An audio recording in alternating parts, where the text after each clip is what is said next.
Hi. Hey, Oh, hello and welcome, NIYAT. How are you today?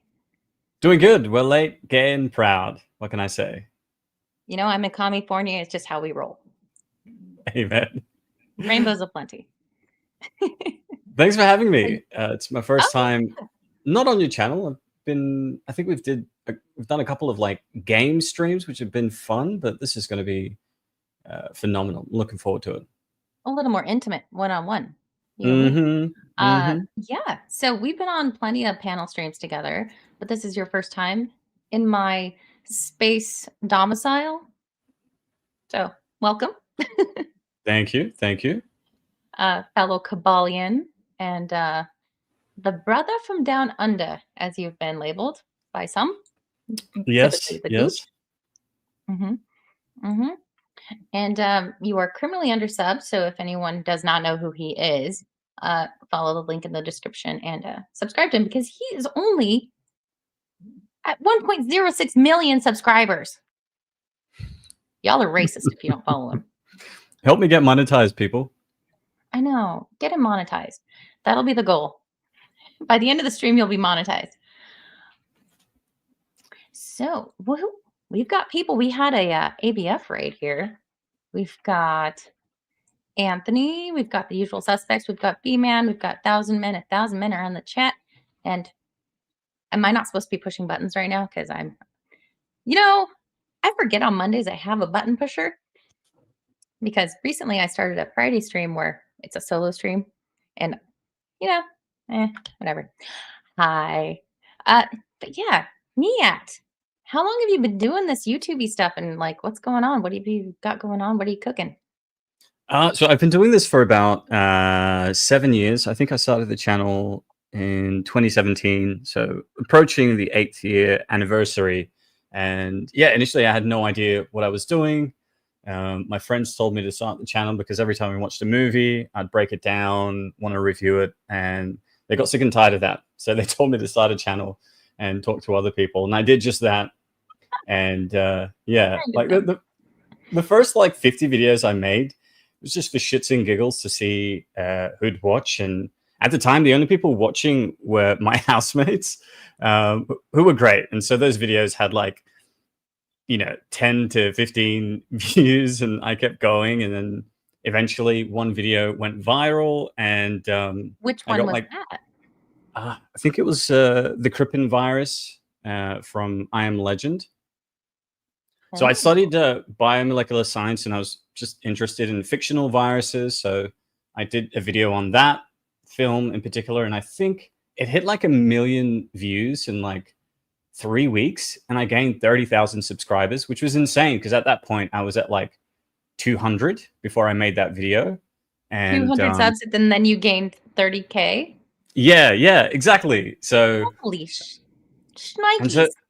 I know, and so I made like a virus video once a week, and I also uploaded like, god damn, how many, 5 or 6 videos per week. And I didn't like a lot of them. It was purely what my audience wanted, because at the end of every video I'd ask people, let me know what you want me to see, what you'd like me to cover, and I'll do my best to do that. And that's how I grew my channel, like in the first year, by just doing what they wanted me to cover, and eventually found a happy balance between that and things that I wanted to do. Yeah, it's been one whole Ask, big experiment.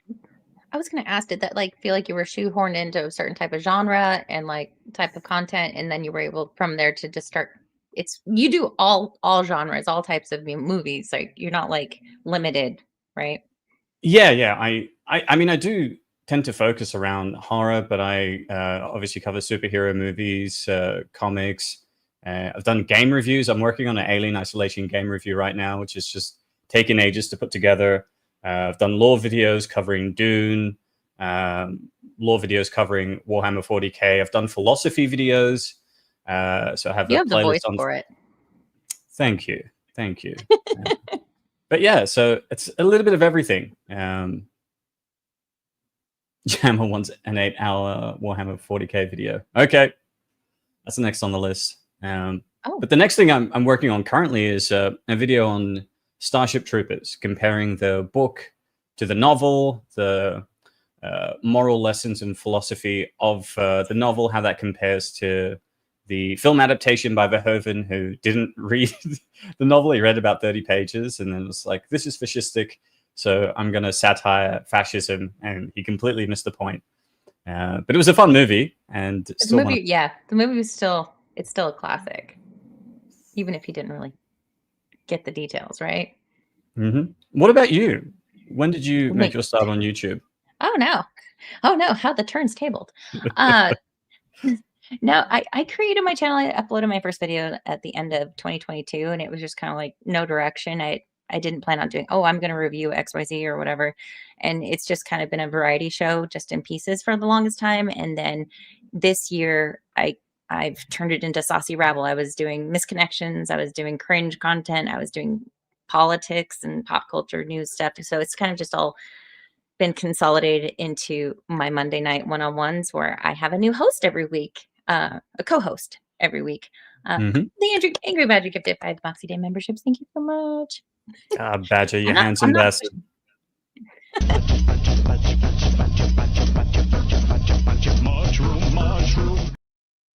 mushroom. Thank you so much.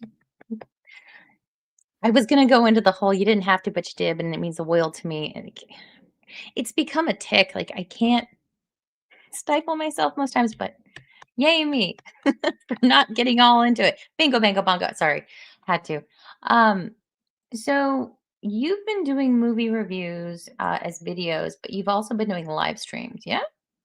Yeah, I started movie nights with NIYAT about 3 months ago, 3.5 months ago, with the Cabal and friends, and that's been a lot of fun.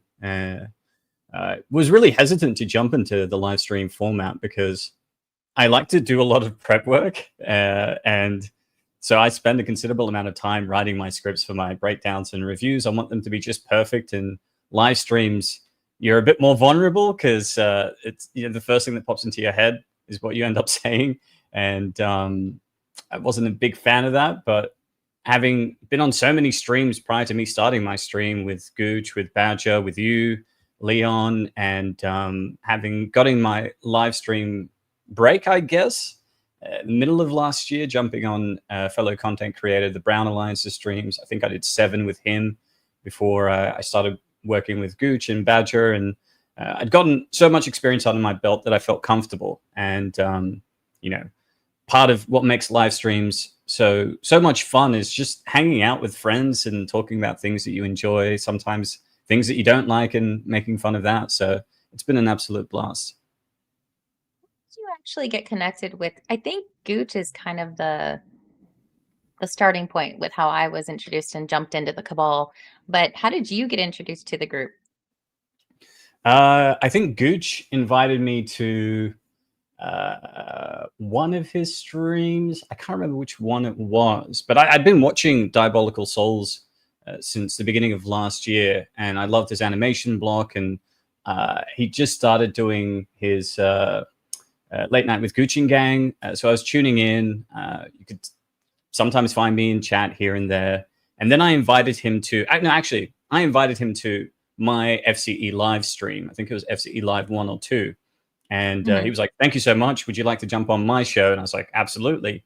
And then from there, I met, obviously, Badger, you, Leon, ABF, the usual crew. Yeah, so it's been a wild ride. About when because I don't even know when Gooch started doing the late night with Gooch and Gang. When did you first make your appearance? I feel like it was October, maybe September of last year. Oh. So And I went back yesterday because I was curious about myself. I'm like, it feels like it's been so long. When did I actually first get invited onto Gooch and Gang? And it was September 20th of last year. And it's like it really, feels so long ago, but also so recent. And then it's like, yeah, now it's just I, oh, yeah, Sunday. I Group's know getting exactly how together. you feel. I think you and I joined like maybe a couple of weeks apart, like in terms of being on Gucci's late night stream. And you're right; it feels like it was over a year ago because we've done so many streams together. Hmm. And we had so many memorable ones, especially because like the holidays happened and like it was like blam, blam, blam, blam, blam between, the different Cabal members' channels. It's just like nonstop for like the last portion of last year. So it's it's been so fun getting to know you guys. And yeah, there was a comment here. NIYAT being more himself and less scripted has been beautiful to see. Chink in the armor hats, anyone? I've You do ordered mine. surprise everyone. You do surprise you do surprise us when you're just so quiet. We can't see your face or anything, and then you just like pop off with these one-liners. It's like love it. Do more of that. Like a comment. Hi, Tommy Do It. Oh man. So between I know you've been doing you've been joining the Star Wars shows that Gooch has been doing, right? Mhm. Do you have more of a pull towards Star Trek or Star Wars? For me, it's Star Wars. I do appreciate Star Trek. I've watched a lot of the original series. I love the first 4 original movies, but I grew up more on Star Trek: The Next Generation. That was what was on TV in Australia when I was growing up. So I'm more familiar with Jean-Luc Picard than I am with anything else. And but yeah, I grew up on Star Wars, so I do have a bias towards that over Star Trek. But both of them are phenomenal. Like a dance off, or whatever, a walk off between Star Trek and Star Wars, you'd be Team Star Wars. Is what you're saying. As I'm saying this with the Falcon behind me, I'm a Star Trek girl. Grew up on Star Wars as well. So in Australia, because if anyone wondered, he's not from around these parts. Picard's my favorite, then Archer. Fair. Picard's a dishy older man. Always has been. Um, so as far as like vintage, you said you were watching it in the 90s. Did Australia get Next Gen in the 90s when we got it over here, or was there some sort of like any sort of delay? There's always a massive delay. More so when I grew up in the 90s and 2000s. We'd have to wait like 3-4 years before what was in the US came to us. In terms of television, movies, it was like, a month or 2 delay. But now I think with streaming, everything's been streamlined, right? So when something's released in the US, we get it almost instantly. Although we don't have access to the same number of channels that you guys do. There's a few that are region restricted. So I don't think we can get Hulu in Australia. We can get Disney. I don't think we can get... So you said channels, and I was thinking like having cable. I haven't had cable in probably 10 years or so. Before we go on, Real Wade Nation Gaming Clips, member for 3 months. Hi all. Hello. I was thinking channels as in like the old school like cable channels, but like even the apps, you guys are restricted in what you have access to?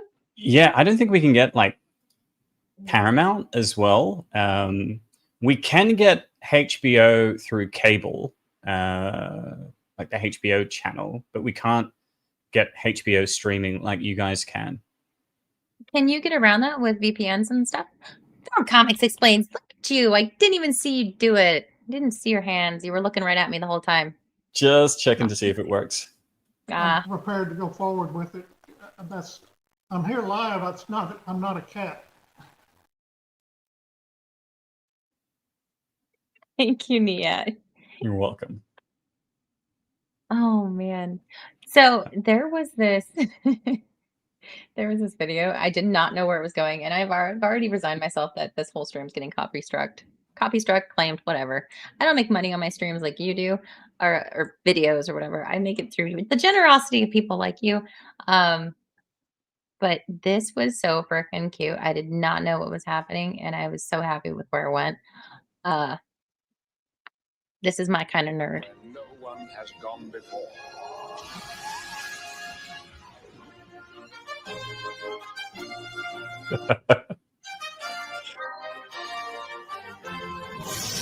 Speed. I love it.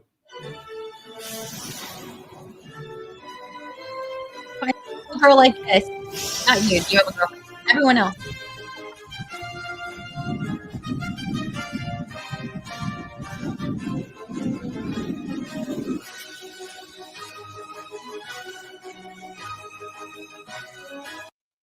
Anyway, I loved it so much we had to watch it. So It's hilarious. I like people that can make fun of themselves and post videos of them doing silly things. It's great. why you like me? Oh, do you okay? In your normal day to day outside of the internet, do you encounter many Americans or foreigners that ask you to say the word no?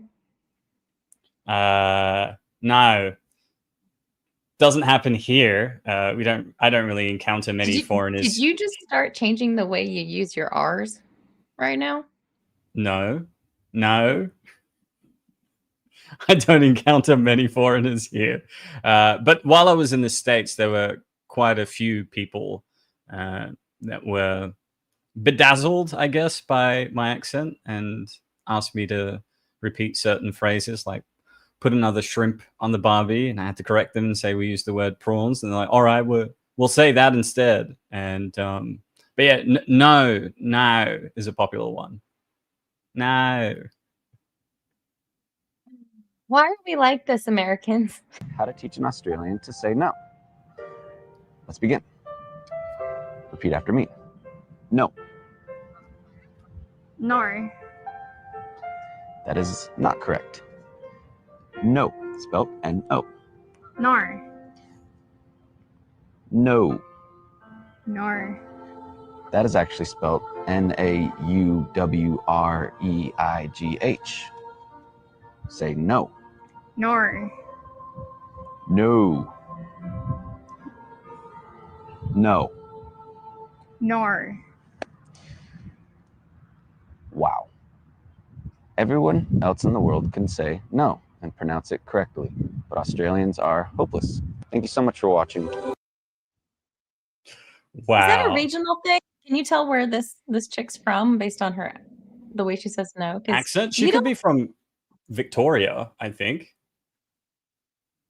which is Melbourne.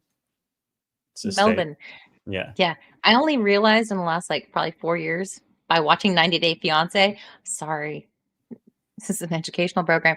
That it's not Melbourne because it's spelled Melbourne for us, but Melbourne. Yeah, it's Melbourne. There was a funny skit when Matt Damon was. R? We don't Melbourne. use the R. We don't do Just hard throw that R's one out. We here. don't need it. You don't do but when- hard R's? Yeah, when Okay. Matt Damon was promoting one of the Bourne films, he came to Melbourne and he kept saying Melbourne and he kept emphasizing the Bourne. He thought it was funny. We thought it was quite cringy, but no, yeah, we don't do the hard R. No hard R's around these parts. Gucci Miss Maximus for $13.99 Canadian dollars. My brother down under, one of the nicest, most talented dude. Hail the cabal. Hashtag cabal for life. Thank you, Gucci. Hail Gooch. Thank you. Hail Goot. Park goes I'm so popular. Everybody loves me so much. Oh boy. Oh boy. Oh. Yeah, this is another one. This is another one. Why are we like this, Americans? I'm from Australia. Yes! What? Oh, will you do us this one favor? Could you just say the word no? Oh, We just think it's so adorable. no, that's funny. Yeah, it's I so prefer not adorable. We to. just think it's really cute the way you guys. Okay, before I brought up these videos, I was actually going to ask you to say the word no, and I was going to pull up these other skits of Twilight. This dude dresses up like all the characters, and it's just constantly nar. But then I found this one. I'm like, why are we like this? Why? Yeah. I'm sorry. I think she brought you on to make fun of our accent. I'm not making fun. I'm asking why we are the assholes in treating you people, Australian people. What do you mean, you people? Australian, of course. You guys So say cute. it. Oh, Australians don't really say the word. Just the way one you teeny think little we do. time. We Just say it, speak please. The way I speak without Oh, people come on. making No, we're fun not of my making accent. fun of you. We just think it's I'd funny. prefer if Please you stop don't. asking me. Please Please don't. I'm not self-conscious about it. Could you stop? No! Yes! Oh, no! Okay.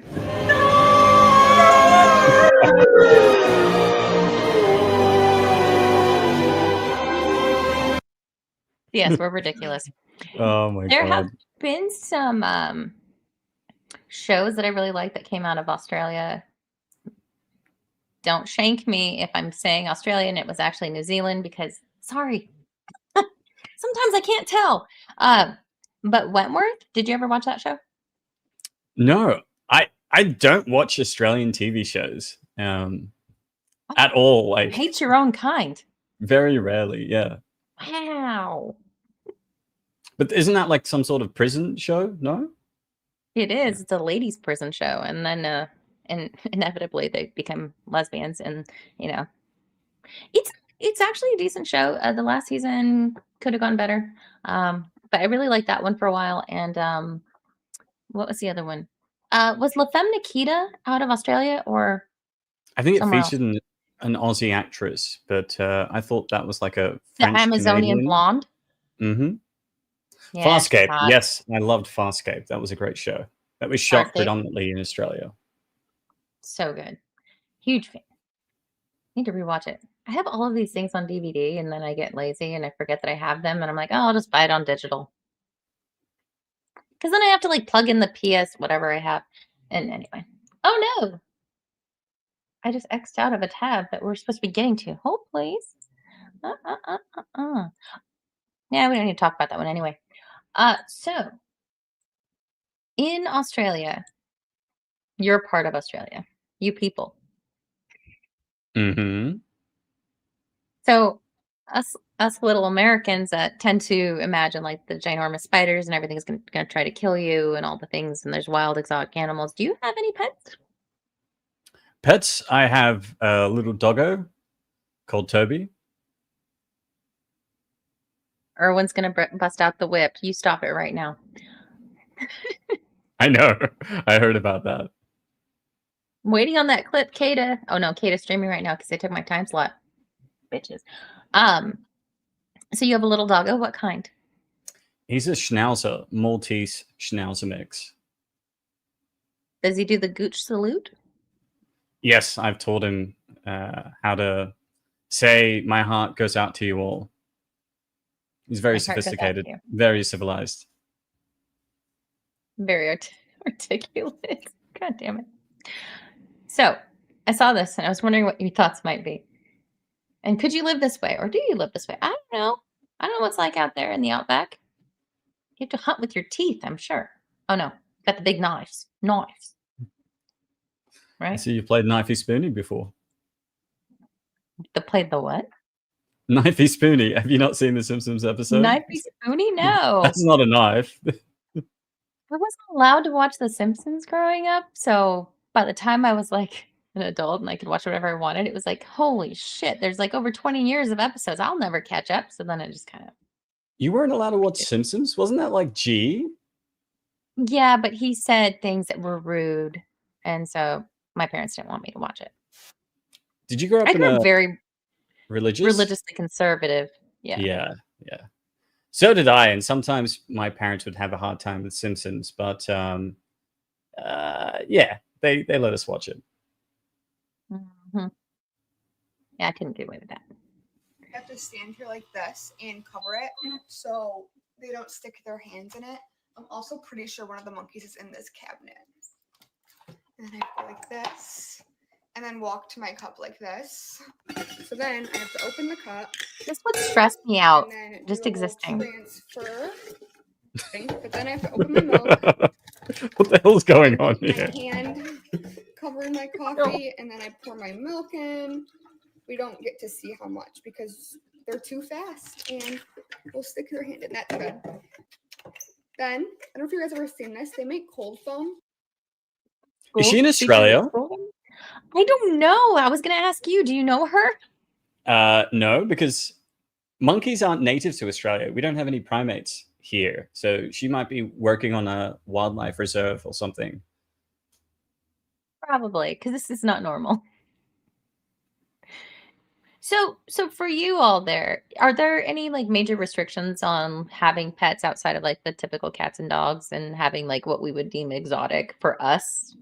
Or do you guys just like free for all, but you can't have guns? Can you have We pets can't- of any kind? I mean, I guess there's probably some illegal pets, like we can't have crocodiles because they're ridiculously dangerous. They're more volatile than alligators. Like They're you can live massive, though. around. How would you own them? Like house them? You can't. Eat them. That's why it's illegal. We do eat them though. We're the only. I think we're the only country that eats their national emblem. We eat the emu. We eat the kangaroos. We eat crocodiles. Pretty much anything. But at the same time, I think part of the reason we eat emus is because we lost a war to them in the 1920s. I was going to say, you're bitter. We're a bit salty about that, yeah. But I think you can own emus. You can obviously have like cows and sheep. You can have any type of doggo except for the pit bull, which I think is restricted in Australia. In the whole country? Yeah. Wow. So you can have staffies and staffy mixes, but you can't have pit bulls. Yeah, people raise Juki would emus. agree. I don't think you're allowed to own koalas, but there are a lot of chlamydia.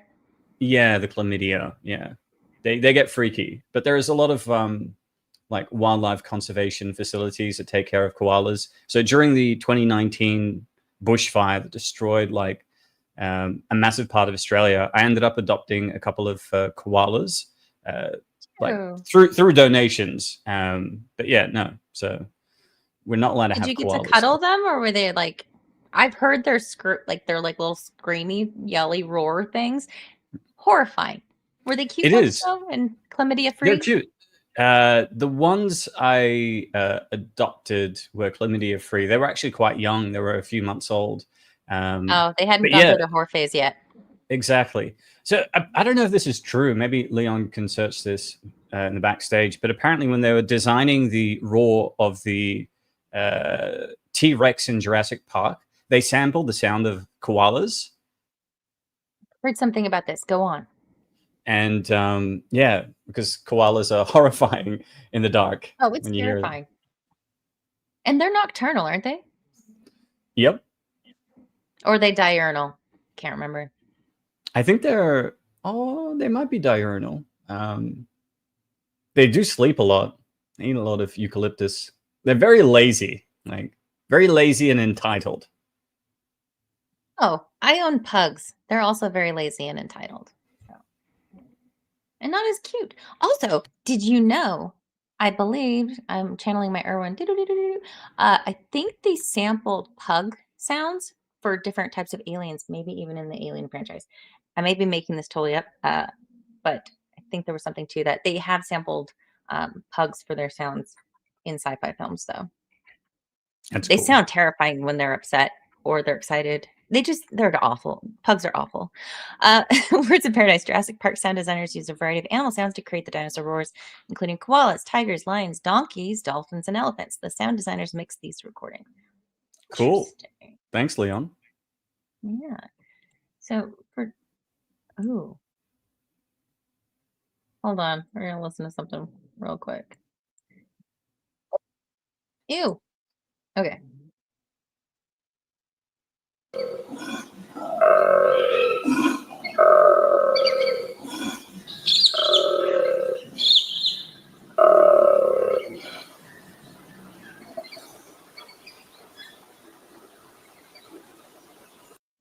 How can you it's take horrifying, it isn't it? But it's so cute.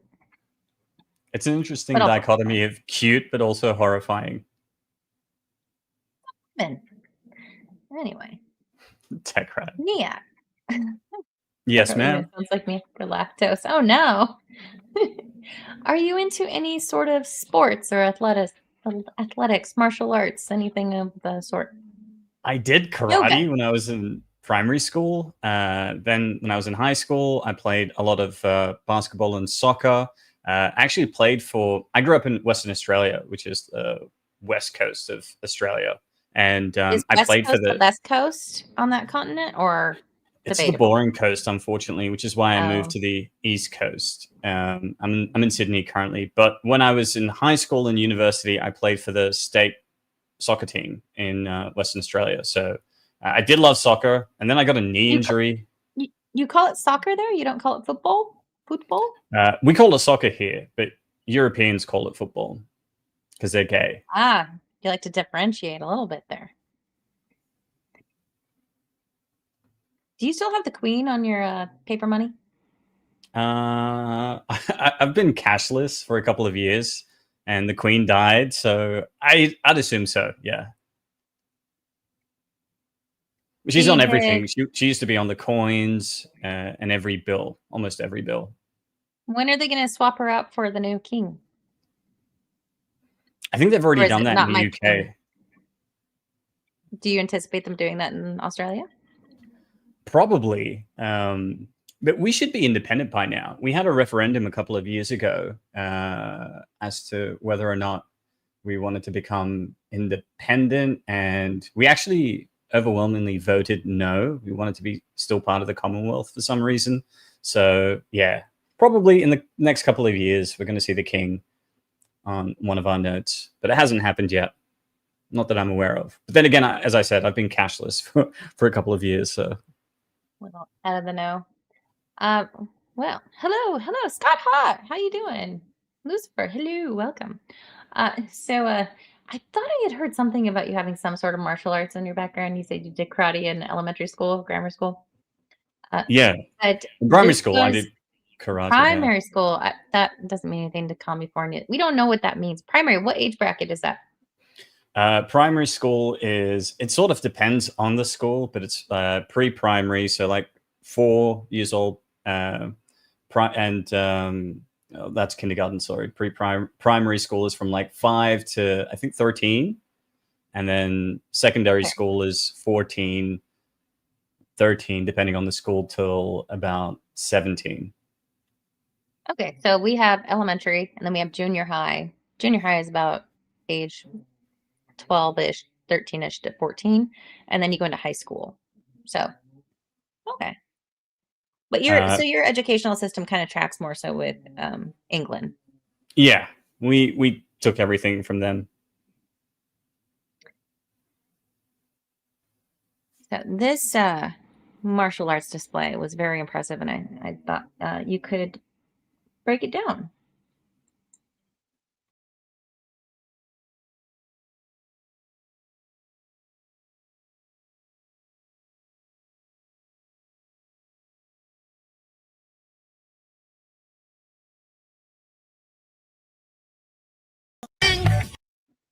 So what you witnessed here is so much gravity holding this woman together that nothing, not even a tank or a car, could knock her off her center of gravity. And these poor, helpless people that are trying to take her down didn't realize what they were getting themselves into. And she was just effortlessly able to flick them away. Would you say that she is just extending her hand and her own center of gravity, her gravity was pulling them into her orbit? Yeah, And then she was- it's a trick camera shot because she's not even touching them. It's the gravity from her body that's propelling them from in front of her to behind her. She's a true I see. master. Yeah. I see. That's why she has the black belt. You ready for some news? Absolutely. Let's get into it. Yes.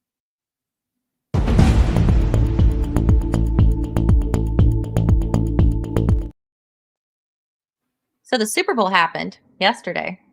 Do you follow the foosball at all?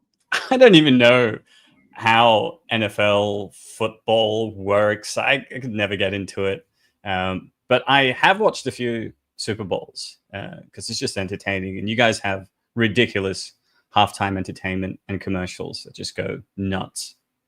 Yeah, it gets a bit much. It's a huge event. Even for those that don't even watch it, they still have a Super Bowl party. Like my family, we'd always have a Super Bowl party. It would be on, but most everybody would just be there for the food and like just socialization and the commercials, of course.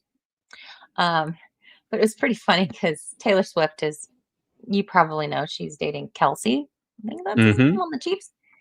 I don't keep up. I can probably only identify literally 2 Taylor Swift songs, Shake It Off and the first one when she was like a little kid. Love Story. That one. Yeah, that's Anyway. two better than me. Yeah. Fly Eagles fly. So what was funny though is Trump was apparently making history yesterday by being the first sitting president to attend a Super Bowl, which is, kind of massive for most of the country. Um, Based. and Taylor Swift shows up, and she was booed when they put her on the big screen. And then there's people making the whole meme of her, the side eye like monkey meme, you know. Yeah. But Well, I think I might understand why, because when he was running for election, she was supporting Kamala, and she released a couple of videos with her family where she was crying and saying that if he got into power, it'd be the end of the United States. So this is like a humiliation ritual for Tay Tay, as they call her. it looks like it. But yeah, to me, like when I first saw it, she looks like, what's that sound? Like she's never been booed before. So yeah. Good Yeah, for- she's used to being in stadiums filled with like hundreds of thousands of adoring fans. So this is the first time the audience has turned on her. Pretty funny.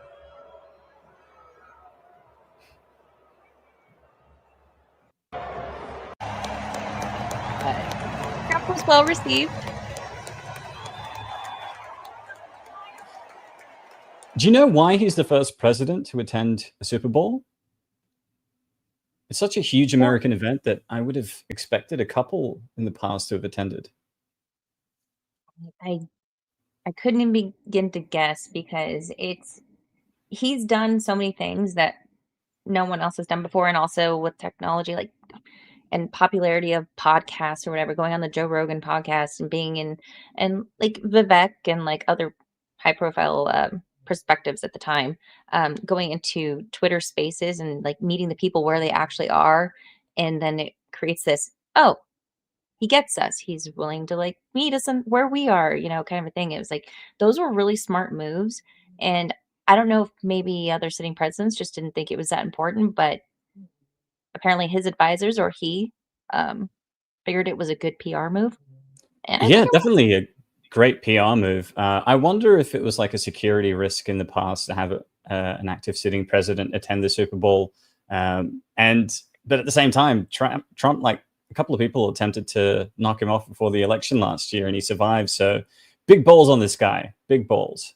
Oh, we're gonna talk about big balls later, but Segue.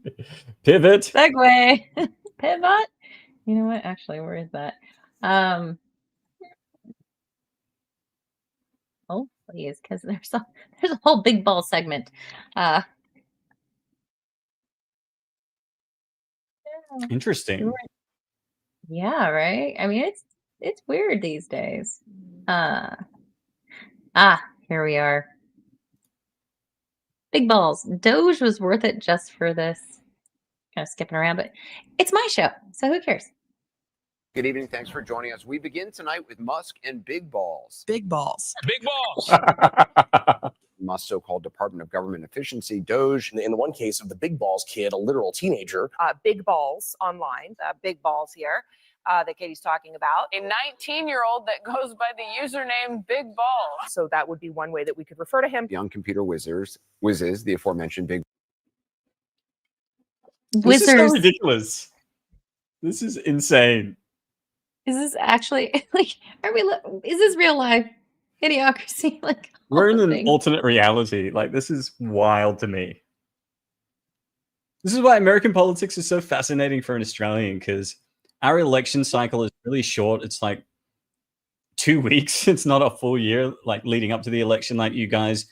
We don't have as much money in the elections. We're actually forced to vote in the elections, unlike you guys. It isn't a choice. We have to. And if we don't go, we get fined. But our elections are so tame. There's nothing controversial. Like, you'd never see big balls like popping up like this in On the Australia. Chiron. It's so entertaining. How can you guys So get bored? I was curious. I was going to ask you, do you follow politics like in your own country, or is it like have you begun to follow like American politics just because it's so wild? I don't really follow Australian politics because it's so boring. Like, it's just mind-numbingly boring. Like, and nothing really happens. So I don't really follow it. And I'm also like a libertarian here, and the Libertarian Party is really small. and we're not making any major waves. So, but American politics is just so entertaining. I don't follow it closely, but I keep up with what's being said on Twitter. I occasionally watch CNN and Fox News to see what wild thing is happening this week, and it's just funny to me. So I've been doing my Monday show, and it's recent news. It's like whatever's happened in the past week. And by the time it gets to Monday, it's like there's been so much. It's so wild, especially since the election season started. Well, yeah, and the assassination attempt, not quote unquote, the assassination attempts. Wild fingers here. But yeah, there's been like no slow week for what, almost 9 months now. Yeah. It's crazy.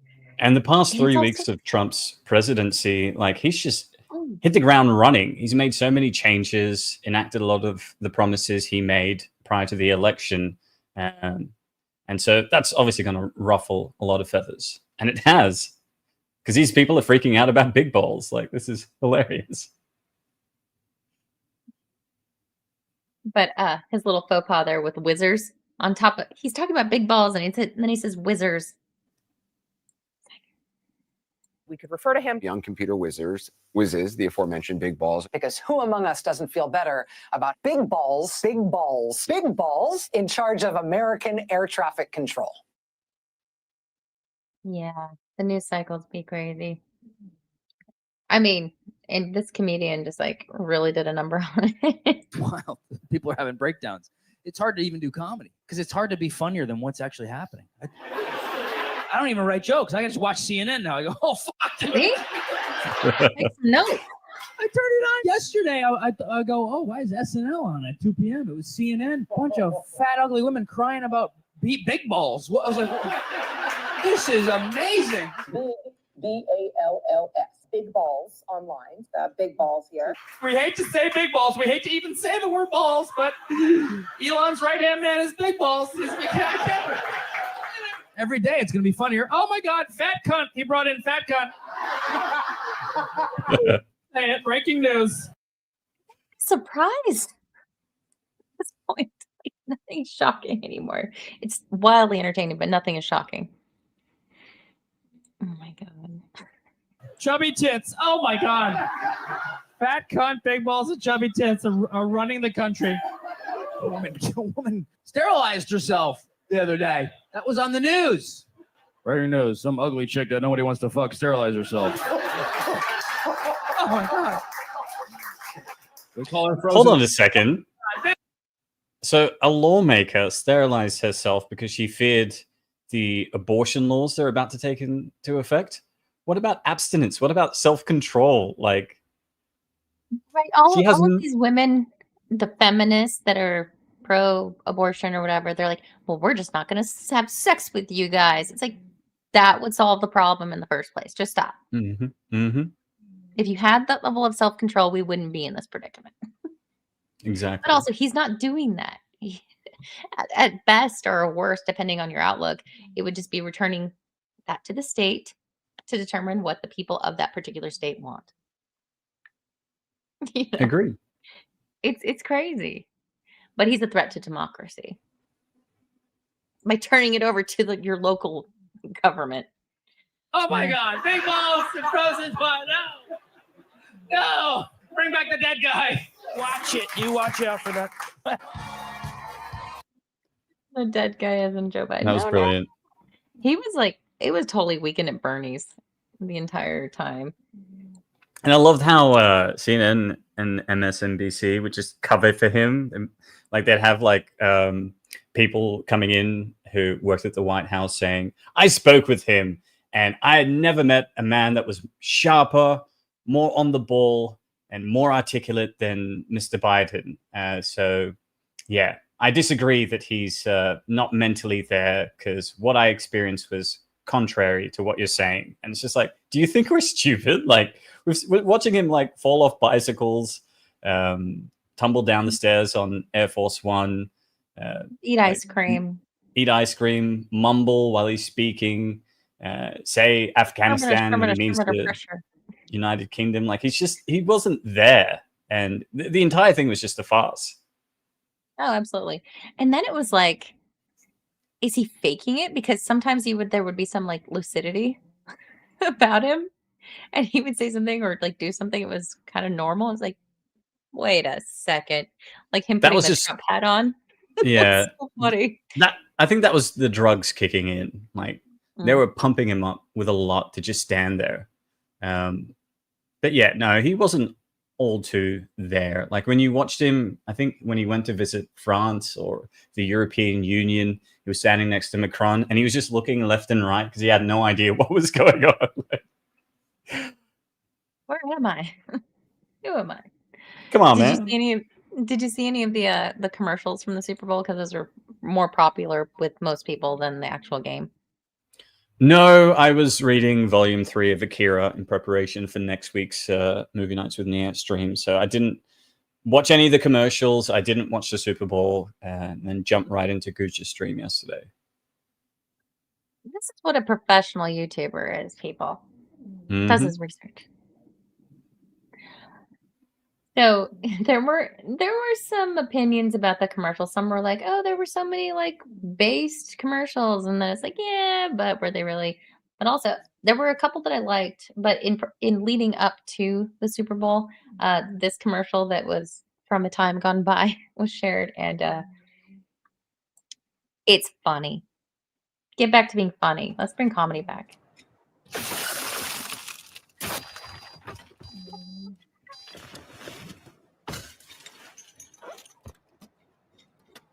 The Trunk Monkey Theft Retrieval System.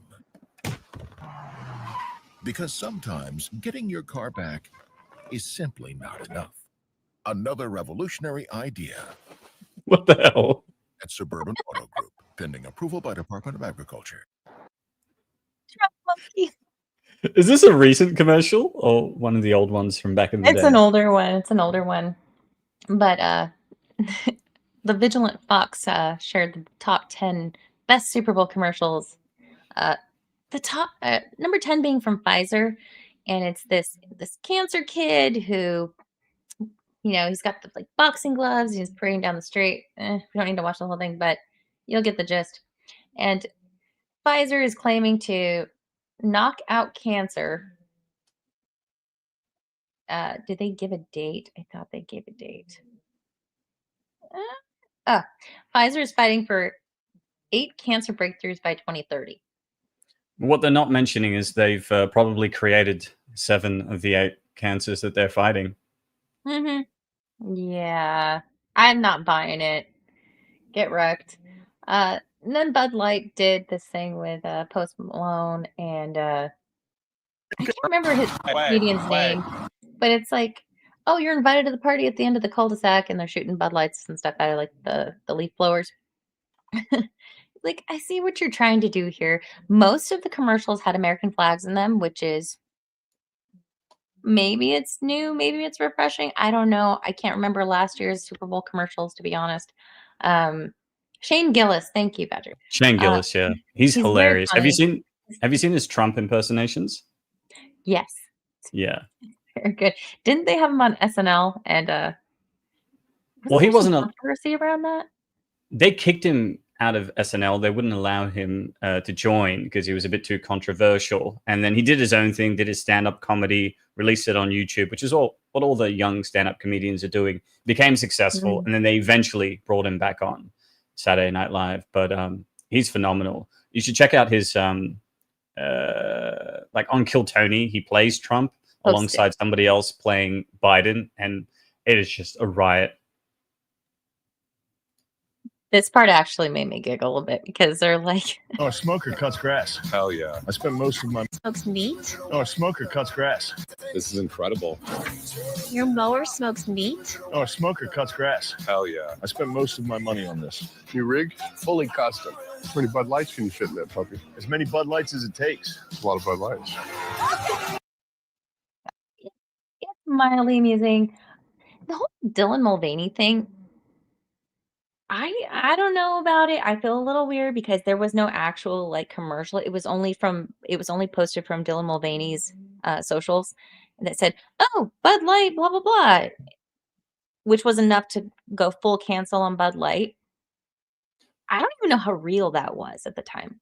So I think I don't know. he was sponsored by them, because what a lot of these companies will do is, instead of creating a traditional like ad campaign through network television, they'll sponsor influencers to do a bit because they want to use their reach and massive audience. And I think he's got like a couple million followers, and he was definitely sponsored for that.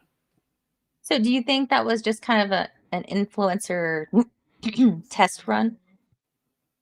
Absolutely. And Or if they that were was to actually do a major like commercial and feature? yeah, he would have been the Bud Light guy, girl going forward if that campaign was successful. Do you think they honestly thought it would be successful? They were just testing the waters. You know, I don't think they cared if it did or if it didn't. I mean, it ended up hurting them in the long run because people stopped buying Bud Light for quite some time. Because they're like, no homo. Yeah. Not gonna drink that. So I thought this commercial was kind of an odd choice because it's Johnny Cash singing Personal Jesus, but the whole point of that song is a little blasphemous, and this is supposed to be a Jesus-centric commercial. I get the imagery is powerful. I get Your the own sentiment, but personal Jesus. no, I feel weird about it. Someone to hear your prayers. Someone who's there. Your own personal Jesus. That does sound a bit blasphemous. There's only one Lord and Savior. You know the song, right? I've actually never heard this song. I'm a big fan of Johnny Cash, but I haven't heard this one. Oh man, Depeche Mode, yeah. Depeche Mode. They originally did it, and it was, to me, and I've been watching The Righteous Gemstones lately, which is kind of making or showing the hypocrisy or making a mockery of like the TV evangelists, bit mega church types.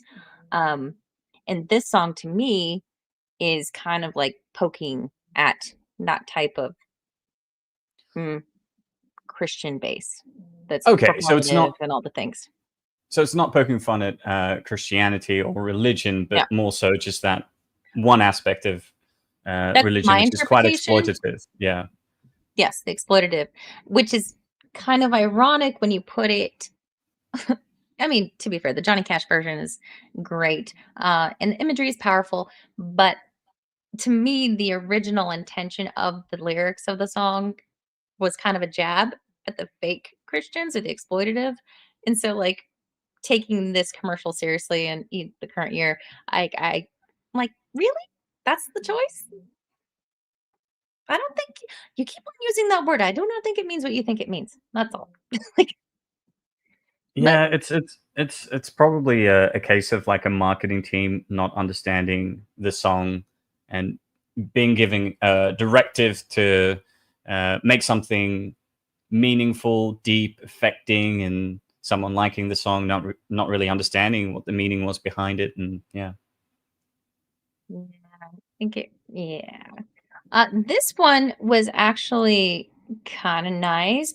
It's for rocket.com, which I haven't even looked up rocket.com and what it actually means, but it's pro-life. It shows pregnant woman, and it's supportive of having a family and U.S. service members getting married and having kids, which, yeah, in the current climate, this is kind of like surprising to see, or what we've known. West Virginia. I've had this song stuck in my head all day. We'll get a sing along going. Chat, you get in here too. Older than the trees, younger than the mountains. You don't see any they thems. You don't see any blue hairs. Country roads take me home to the place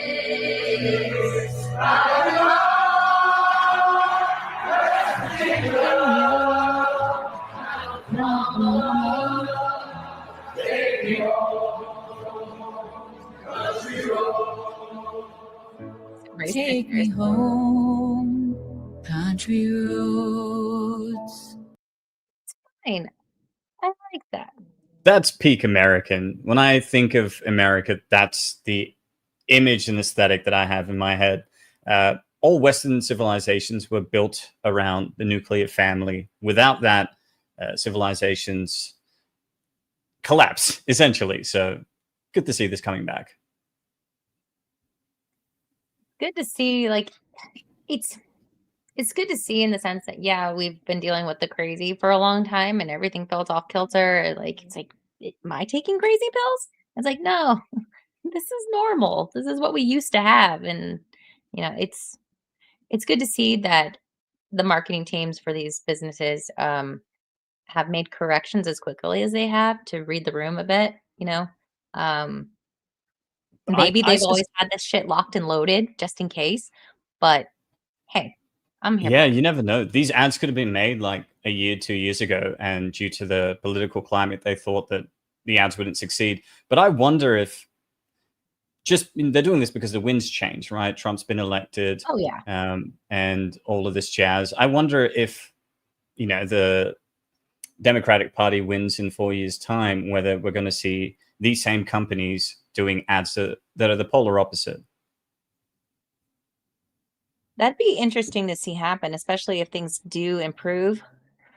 What's funny, like statistically, let's say, for instance, the transgender women in female sports, the percentage of people against it has only gone up in the last 4 years exponentially, like 14-15% from like 50-some% against to like 79% against.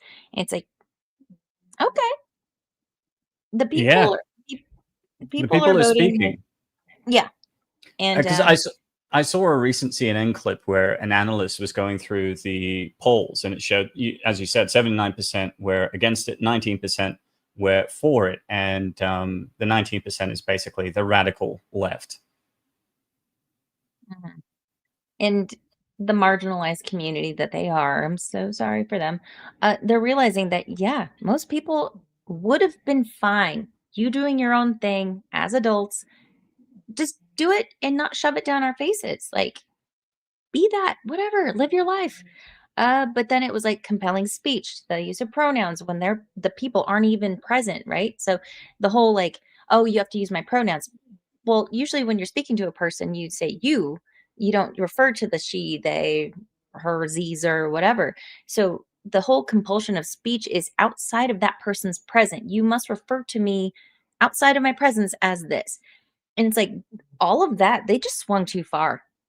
And maybe they'll find a moderate way to make it gradually over time more acceptable, but they really thought they had it, and they swung for the fences, and it didn't work They out. did. So, Yeah. so now we're dealing with, you know, it's swinging back to more of the norm. So the timeline is healing, at least for now, and it just feels good. It So much does. winning. So much winning. But the #1 commercial, did you happen to see this one by any chance? No, I didn't see this. He'll do anything for money. This guy like does not care about what project he's attached to. You give him money, he'll say anything. Mm-hmm. And he's honest about that, which I kind of dig. Yeah, based. Like, get your paycheck, whatever. Longest thing we ever do is live our lives. But life doesn't come with an owner's manual. Might have been nice, huh? But that means we get to write our own stories. Freedom is yes or no or maybe. Freedom is for everybody, but it isn't free. It's earned. There are real heroes in the world, but not the ones in the movies. Real heroes are humble. They're not. Mia, have you watched Yellowstone 1923? Not 1923. I didn't even know that Ooh. existed until a couple of weeks ago during one of our backstage discussions, when apparently there's like 1923, there's like 1863 as well, or something crazy, like the family's history is explored in depth. 1883? 83, yeah, that one. Yeah, I It's think the it's same 83. family It's like though, right? same family. So it started out with Yellowstone, like more present day, and then it introduced like the 1883 and then 1923 kind of like released either close or simultaneously, but it follows the Dutton family. And 1923 is so good. And season 2, episode 1 comes out on February 23rd. Let's Very go. Is exciting. Harrison Ford attached to any of these projects? 1923. Okay. Good stuff though. Driven by pride. He didn't kill his wife. You're I supposed don't to say the care. line. He said the thing. Hey, I'm a movie I love buff. that movie. I love that movie. The Fugitive, U.S. Marshals, also really good. Some bangers out of the 90s. But yeah, I didn't kill my wife. I don't care. What about the end line to pair it up when he uncuffs him? They're in the car at the very end, and he's like, "I thought you said you didn't care." And he's like, "I lied. Don't tell anybody." I love that. It's so you have the genres of film, right? Like buddy films, romance, comedy, you have all the things. The dynamic between Tommy Lee Jones and Harrison Ford in that particular movie, it's like a push-pull, but also there's kind of like there's an underlying like buddiness about it or respect. I don't Definitely know. respect. It's different than I don't know, maybe any film that I've seen, but that dynamic between those two characters, they're both righteous, right? And in U.S. Marshals, Wesley Snipes uses that righteous line a lot. But yeah, the two characters, they're really good people just trying to do their jobs or survive. And then the two of them like collide finally, and there's like this just like understanding, like we're cool, but also you put me through a lot of shit. Yeah, I mean, Ah. they're effectively both searching for the truth through different means. Yes. The means that's available to them. Obviously, Harrison Ford is on the run, and everybody's after him. But at the same time, it's just nice to see them conciliate at the end, and come together Yes. at the same place. It's a great film. Highly recommend it. Watch The Fugitive after this stream. Love it. Nia, I need you to read this one. Search every gas station, residence, warehouse, farmhouse, hen house, outhouse, and doghouse in that area. Search every gas station, residence, warehouse, farmhouse, hen house, outhouse, and doghouse in that area. Yeah. Oh, you wanted the accent. My bad. Oh, can you do the accent? I'll do my best. Don't laugh at me, chat. Search every gas station, residence, warehouse, farmhouse, hen house, outhouse, and doghouse in that area. Yeah. Nia, man of the people. Dance. No, I would never. But also dance, monkey dance. Thank you. You're welcome. I would say that even if you were a Mayo monkey. We're all monkeys. Appreciate it. Exactly. Pride is a terrible driver. Freedom is the roar of one man's engine and the silence of another's. Freedom is the ability to inspire.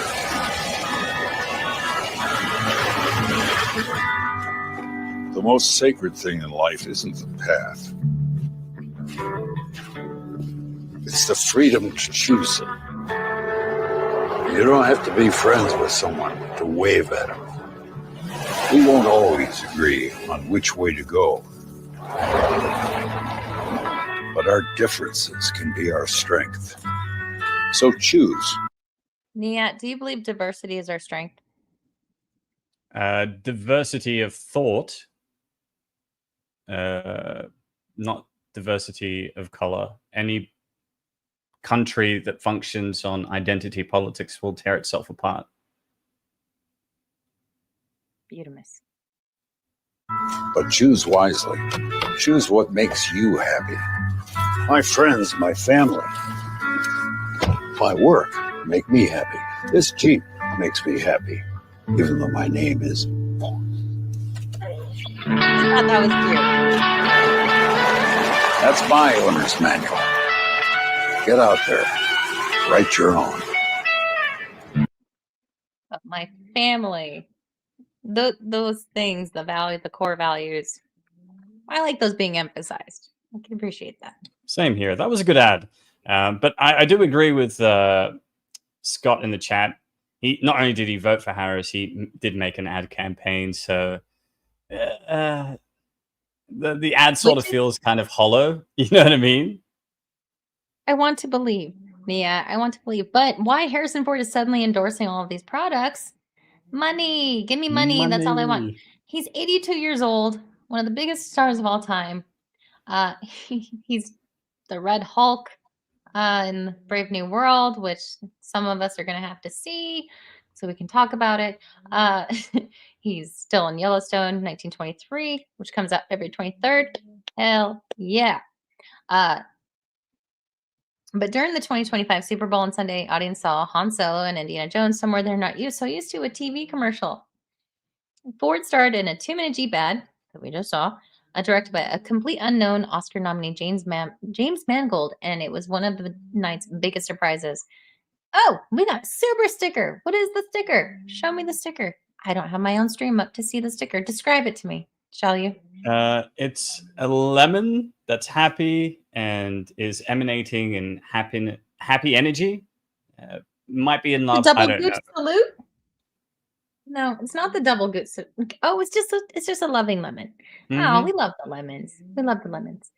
Hello, baby. Where's Paul? He's getting along with the Marquise de Sade, so I thought I'd come and get along with you. What do you say? No, thank you. No, thank you. Is that all you're going to say? You're not even going to help my ego by telling me you got some weird pussy disease? I love that. Erwin would disapprove, and he would say, uncouth. It is uncouth, but that's what makes it funny. That's what makes it funny. Thank you. So they describe the commercial that we just saw. Blah, blah, blah. Choose what makes you happy. My friends, my family, my work make me happy. This Jeep makes me happy, even though my name is Ford. While his paycheck has not been revealed, the Hollywood Reporter said that major actors can command $3 to $5 million for a single Super Bowl ad, which costs usually $10 to $20 million to take. Broadcaster Fox charged a record $8 million for 30 seconds of airtime during the game, so he's probably on the higher end for that one. Yeah. Agreed. Yeah, I'm surprised he hasn't done a commercial for Ford because he could play with his name. I don't know, like it's in the name. There's money to be made it's there. in the name. Or maybe this is still on the cards, but after he passes away, he might like give his likeness to Ford to perpetually make Ford commercials. Because he does love the money. Really? Then a Shiba Inu. You do, Lisa. Ooh, gross. He's icky. I never want to touch a yucky man thing. Hey, Julies. Jesus. Wait, is Film Comics Explained secretly based? Is it a secret that you're based, Nia? It's not a secret. It's well known in these parts. Well, you're in the cabal, so you'd have to be. Yeah, and gave Ford the option to kill the final product if it didn't live up to his standards. Thanks to his friend Mangold who directed Indiana Jones and the Dial of Destiny. I haven't even seen that. Yikes! You don't need to. It came out to be okay. Thank you. The last Indiana Jones I saw was Crystal Skull, and I was wildly disappointed. Chinchilla, chinchilla, chinchilla, Chinchilla, chinchilla, chinchilla. Ooh, have you done a review of Dr. Caligari? No, is that where that clip's from? I've never seen that before. That is. It is Interesting. It is. Worth a watch? Yes. I would say yes. It kind of broke Erwin, but Erwin is our sweet summer child of the cabal. So I would actually be very curious of your thoughts on Dr. Caligari. It's not a sequel to the original 1920s Dr. Caligari, but there are some references. I will add it to the list. It gets weird. Watch it with only friends that are very close to you. Okay. So you know who else did a Super Bowl commercial or paid for a Super Bowl commercial? What? Kanye's lost the plot. What is wrong with this guy? Yeah, so he paid for this Super Bowl ad. What's up, guys? I spent like all the money for the commercial. Is he bleeding? On these new teeth. He's at his dentist. So once again, I had to shoot it on the iPhone.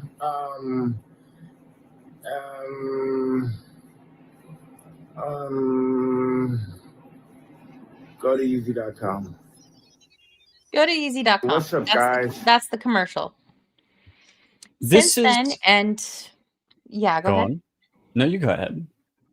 Well, apparently, and our friend at the channel, Sammy Threepeat, was caught in the trap.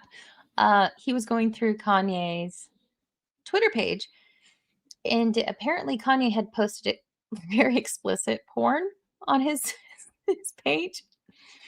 So Sammy had to private the video, and he's going to edit that out. But since then, though, Kanye has apparently deleted his Twitter account, or it was yeeted. I think he deleted it, though. But since then, the only item that's left in his store Oh my god. is that.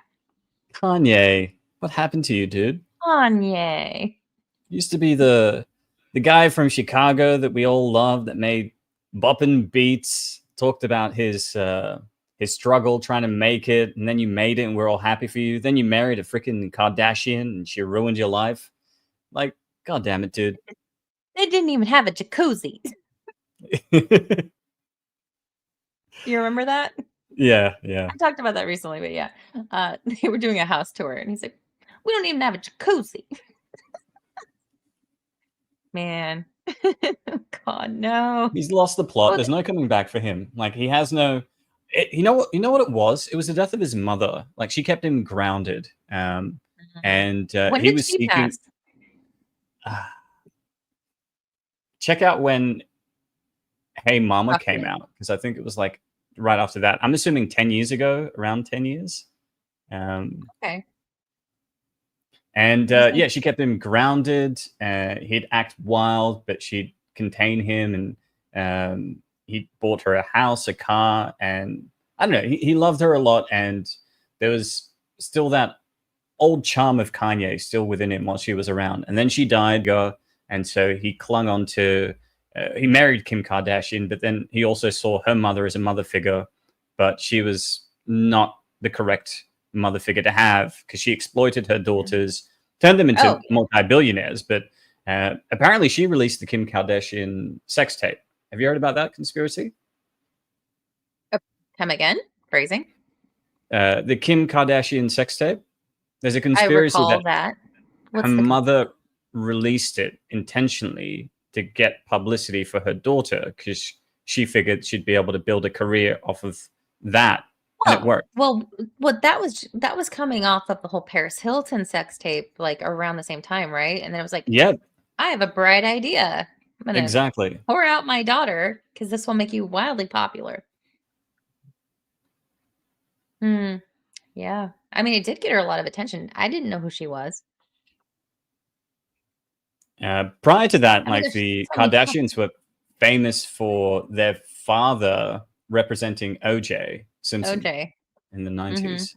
That was their claim to fame. The retelling of that in the Hulu series with Cuba, I enjoyed it. I mean, I was there for the original trial. Like, it was always on in my house for months. It seemed the summer of 94, like springish through the summer. So I enjoyed the Hulu's version of that. Who told you to put the bomb on? Who knows what a bomb can do? Yeah, weird times. Oh, but you know what? Who actually wins commercials? Who? His name is Tony the Sign Guy. Oh, I know this guy. Is this the Asian guy? You want to Yes. on a budget, make sure you go to the Source Factory. Hi, friends. Today we're talking about something super cool called pronouns. Not interested, sir. Anyways, here's how to tell if you're cheap. Like, I am a trans man and I'm gay and I have been. So you're straight. Anyways, watch me put it down like this. The design is very human. So I got served today at the pharmacy, and Sir, here's how to tell if your LED sign is cheap, sir. You're a fake ally, you're a fake liberal, you're a hypocrite, and I feel sorry for your trans friends. I feel sorry for your trans friends. I don't have any trans friends. Anyways, here's how to tell you. Little one asks me, Mommy, what's a girl? Mommy, what's a boy? What makes somebody a girl? What makes somebody a boy? Baby, I'm a they, them. I have no idea. If you have a penis, you're a boy. Anyways, here's how to tell if your sign is sheep. How someone identifies. My pronouns aren't preferred. They are mandatory. Anyways, if you don't know how to take a business to the next level, come This see is so good. Thin Lightbox. You have reached a pronoun checkpoint. Not interested. What's up, homie? I'm Tony. If you want to start a business on a budget, make sure you go to the Source Factory. Many people ask me, how do you use they, them pronouns for a singular person? Anyways, if you want to order signs for your stores, make sure you buy from a responsible sign company. We just had a drive-by trannying. What happened? I think he wanted to come in and say that trans people are his friends. Trans people are my friends. Transphobes. Transphobes go and catch these hands. Company. When I got my cake pops removed, I specifically asked my surgeon to leave the bag. Okay. That one, like, I'm like, wait a minute. Okay, I've seen a lot of this person's videos, his videos, but oh, in the private chat. Sorry, that one really looked like Leona. It you know did, what? though. Self-awareness. Self-awareness. It's great. But seriously, remove the cake pops, but keep the bag. Thoughts? I don't know. Could you replay that clip? I've never seen that person before. Oh, this person goes to restaurants knowing that he looks like the man that he is, dressed up horribly as a very ugly woman. And then he makes videos of going, I'm sorry, they called me sir. It's like, yeah, bruh. But this particular clip, I had not seen until this. When I got my cake pops removed, I specifically asked my surgeon to leave the bag.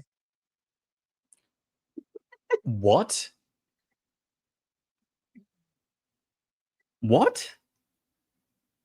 He asked his surgeon to place... To remove the testicles but leave the sack? Oh. Why, damn it. though? I mean, this... Never mind. Anyway. Anyways, here's how to tell if your sign is sheep. Anyways. Okay, I'm about to show some boy pictures. Be normal. What's up, homie? Hope you never change. Come check out our perfect marculator. I want to talk to the kids. Nope. Anyways, if you want to order signs Nope. for your franchise stores, make sure you buy from a responsible sign company.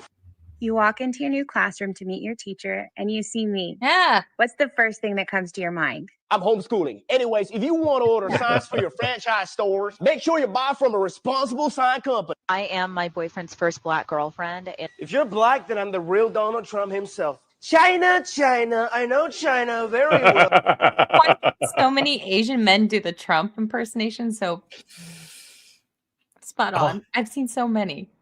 Like Asians love Trump in Australia. I went to get my haircut like in the suburb over, and there's this Vietnamese like shop / restaurant, and they have a poster of Trump saying the Australian Vietnamese community want to congratulate Donald Trump. I took a photo of it. I'll send it to you in the Twitter chat. But yeah, the Chinese love me. Oh, wow. I haven't heard a NIYAT Trump impression before. This is the first, people. This is the first. So would you say it's pho and a haircut? No, never mind. There's shave and a haircut, but I was doing pho because never mind. So I know Anyway. everybody in China. I'm proud to be black. And I'm proud to be Donald Trump. You know, I've been to China. Tremendous place, really. And let me tell you, folks, there's a way to spot a bad LED sign. It's so simple. Even Sleepy Joe could do it. Do you identify as black? I love that in all of these clips, when he's showing his LED signs, the people behind him are just working. They're just completely ignoring whatever the hell he's doing. He's doing his thing. Like One of the gay rights activists, Mr. Shall I call you Mr. Pepe Julia Ozima. Thank you for coming in. Good morning. Why are you gay? Who says I'm gay? Anyways, if you don't know how to pick a store sign, take it from me, like this cool set of letters. At night, it will be even more eye-catching. Other shopkeepers will be envious about your sign. Any size, any color, any style is at your disposal. You earn CE certificates, 20 days turnaround time, door-to-door service, no MOQ. That is Okay, brilliant. so This guy's amazing. Jamalema, this is Tony the sign guy. He's all over the place and freaking tastic. But then we got to the halftime show because that's what we're talking about. We're still talking about the Super Bowl. And we can't see the actual full Kendrick Lamar. I honestly have no idea who this person is. Modern rapper. Cool. Did a thing. But then we had a Palestine protester crash it. Apparently, I didn't watch it live. Wait for a bit with a flag. That's great. Does he get tackled? Okay. So they send out, like, I saw a couple women security guards go out and try to grab him. Unsuccessful, as expected. But yeah, not good. It's just a great sleepy Joe Biden trying to explain shipping times. Love it. But yeah, this.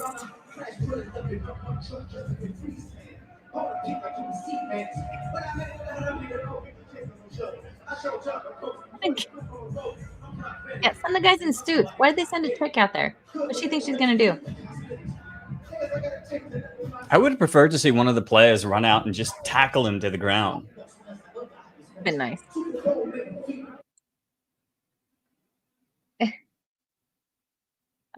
So there were other posts on the internet today comparing what was the halftime show yesterday to other halftime shows of yonder years, and like growing up with like the likes of Prince, Michael Jackson,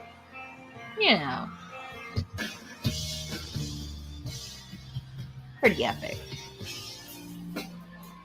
I never meant to cause you when you saw the road.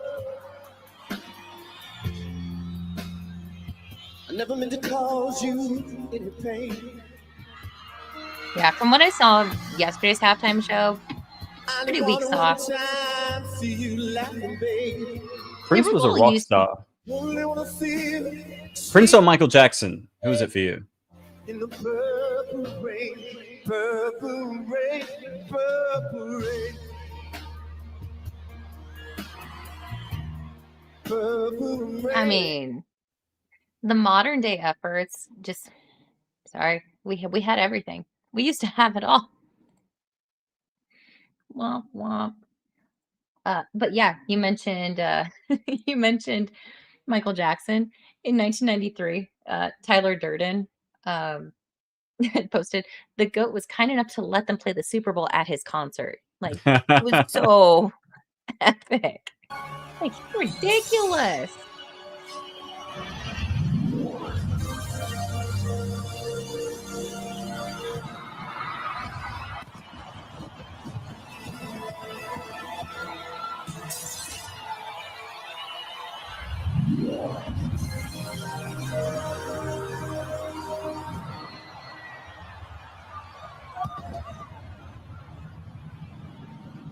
Is he teleporting across the stage? Yes. What the hell?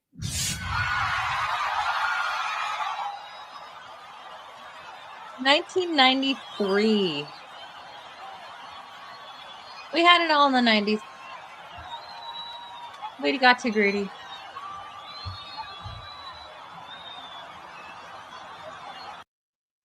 There's lots of cheering that goes on for a very long time.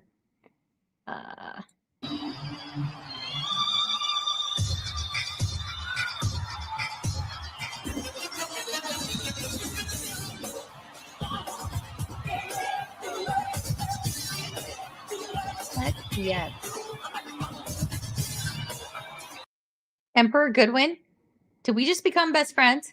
Because I'm sorry, I know the Cowboys suck or whatever, but they were my favorite as a kid. Deion Sanders, favorite. 22 was my favorite number. Don't come at me. But yeah, the Cowboys were good back then.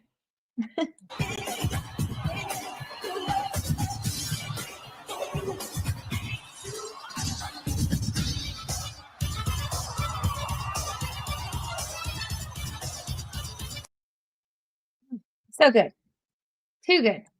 But the actual GOAT, it was not actually a Super Bowl, but it was a halftime show at a Thanksgiving football game.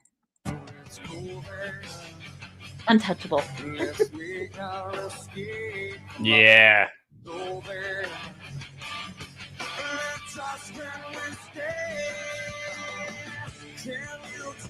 You got this guy. It's an angel, don't you know? An angel. Look at him. Look at that. Look at that. That's peak. We peaked. Creed were like all over the place, early 2000s. I didn't realize they were a Christian rock band till like I was like my in my God. late 20s. NIYAT. So What? I really liked Creed, but I was around my brother and his friends that really loved Creed. And so I saw Creed in concert no less than 4 times. One of those times being a taping of Mad TV. But every single concert was like I was being preached at. Like, I'm like, this is weird. I feel like I'm in a mega church. He went overboard, and then he had his downfall because he was actually into like the sex, drugs, and rock and roll aspect of it, and it was like this big facade. So yeah. 6 feet from He the was a edge, hypocrite and then. I'm thinking, oh, total hypocrite. But yeah, he'd come out there and he'd put on the voice. It was a bit much. But yeah, come on. Created my own prison, 6 feet from the edge, higher. Like, come Higher. on. It's good. It's good. Don't come at me. Yeah, 6 Feet from the Edge is one of my favorite Creed songs, I think. It's good. But do you know why the Chiefs actually lost? There's footage. Oh my God, show it to me. Oh shit, voodoo magic. White lady Gordon voodoo 4K. magic. Yep. That's the worst kind of voodoo magic. I know. Absolute worst. So did the number 15 player actually like fail? Everyone failed. But I had to look up who number 15 was. Cultural appropriation. You can take that one, Badger. We don't need it. Oh, to all 118 of you across platforms, thank you for still being here with us and do all the likey subby things. It's great. Oh, did you know we're getting MAGA minutes now? What's a MAGA minute? What's a MAGA minute, you ask?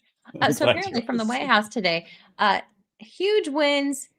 The press secretary breaks it down in this week's MAGA Minute. I had not heard of this before. I thought it was a great little summary. Welcome to the MAGA Minute. It's been a huge week here at the White House, and let's go over the wins President Trump delivered on behalf of you, the American people. On immigration, illegal migrant encounters between the ports of entry are down nearly 87%. On the economy, President Trump laid out a plan to establish a sovereign wealth fund to better invest the more than $5 trillion in assets held by the United States.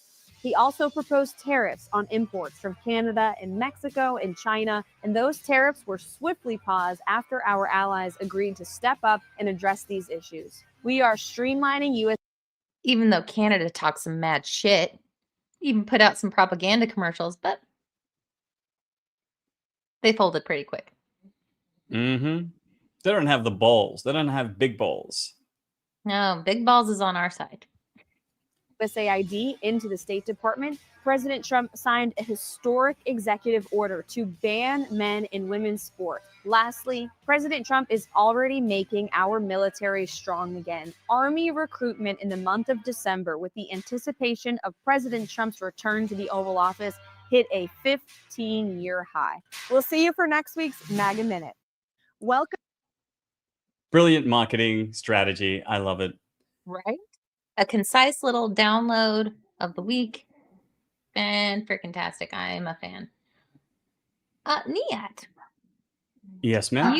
You've been a part of many a stream where DEI was discussed. Mm-hmm. Elon said DEI is racism rebranded. Would you agree? Yes, it's pretty much just traditional racism in reverse, which is still racism. Mm-hmm.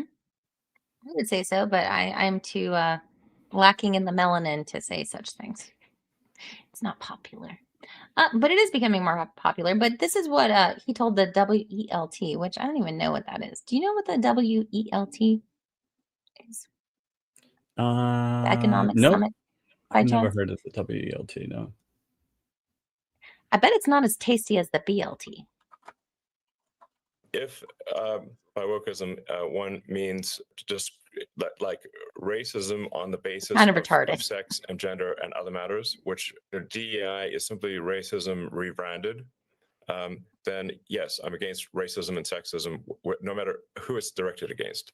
It is entirely possible to be racist against white people or black people or Asians or anyone else, and we should really accept no racism or sexism in any form, no matter what it's called. DEI and wokeism essentially advocate racism and sexism. That is wrong. They're also anti-meritocratic. So we should really, in my view, have a meritocratic society where people succeed as a function of their abilities and how hard they work. That should be the only way that people succeed, not through some arbitrary measures that are discriminatory. So we need a meritocratic society, and we need freedom of speech. And freedom of speech is only relevant if people you don't like are allowed to say things you don't like. That is the only time freedom of speech is relevant.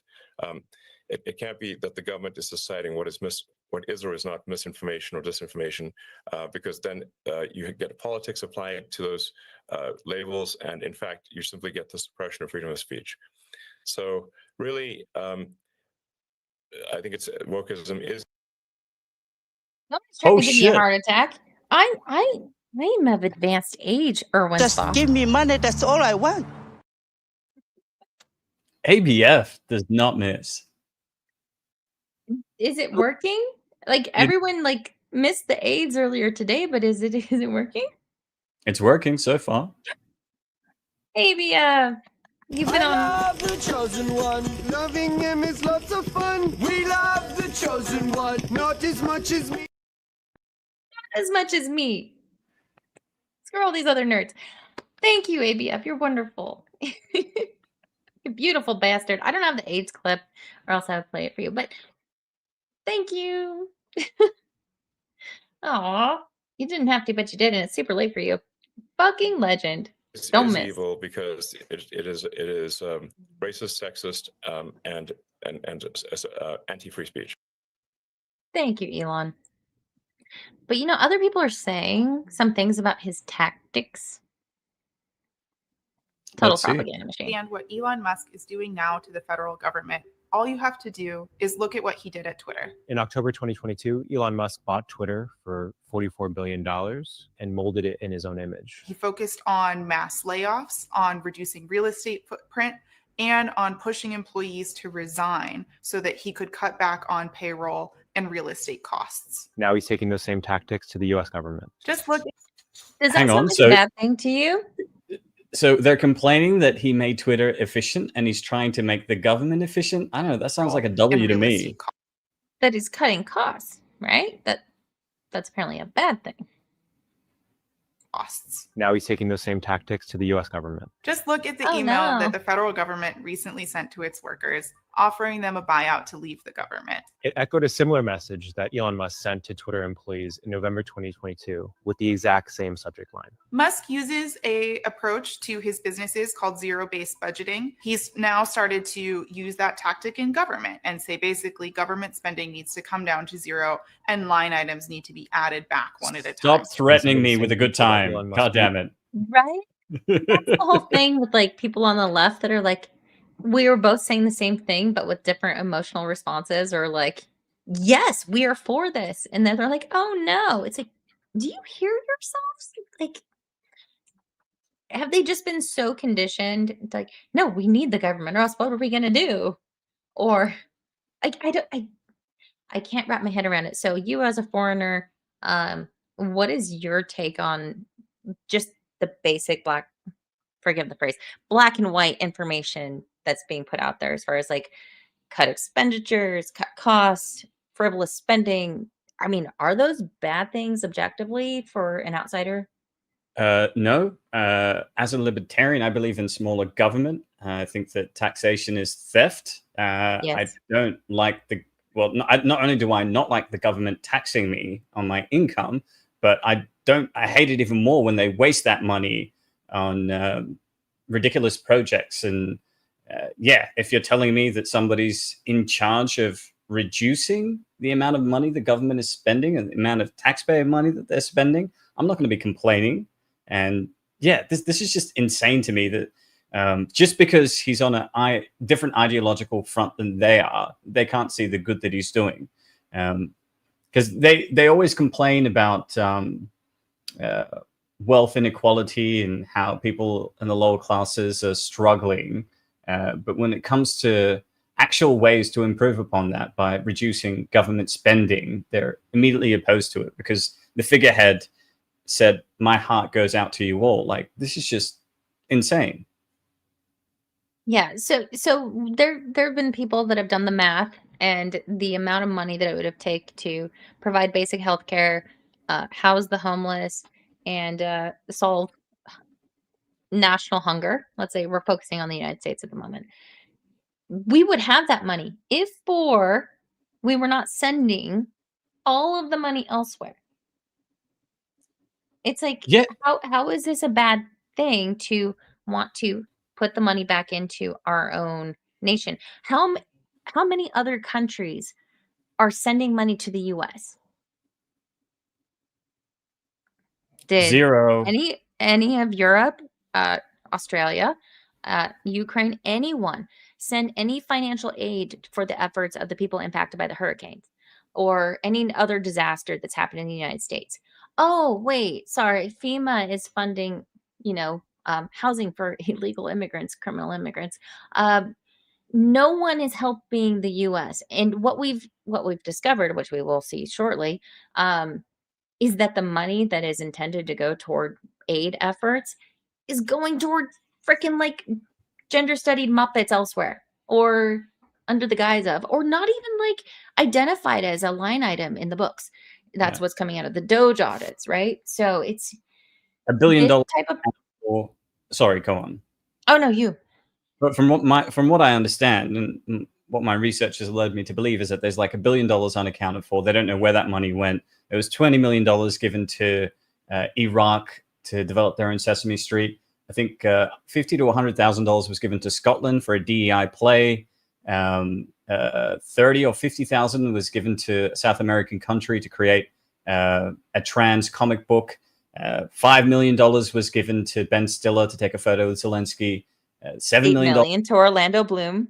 Yeah, Orlando Bloom, Sean Penn, they were all given money to take photos with Zelensky. $20 million was given to Angelina Jolie to take photos with Propaganda Ukrainian. It's all propaganda. It's like, this is not aid.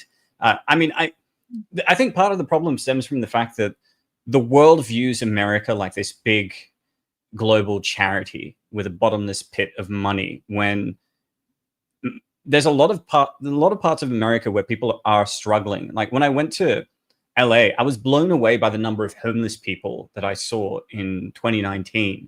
This isn't the image of America that I saw growing up in Australia. And you see the billions of dollars that are given to Ukraine, billions of dollars given to other countries, to the European Union, which Trump is trying to revoke and stop that money being sent over.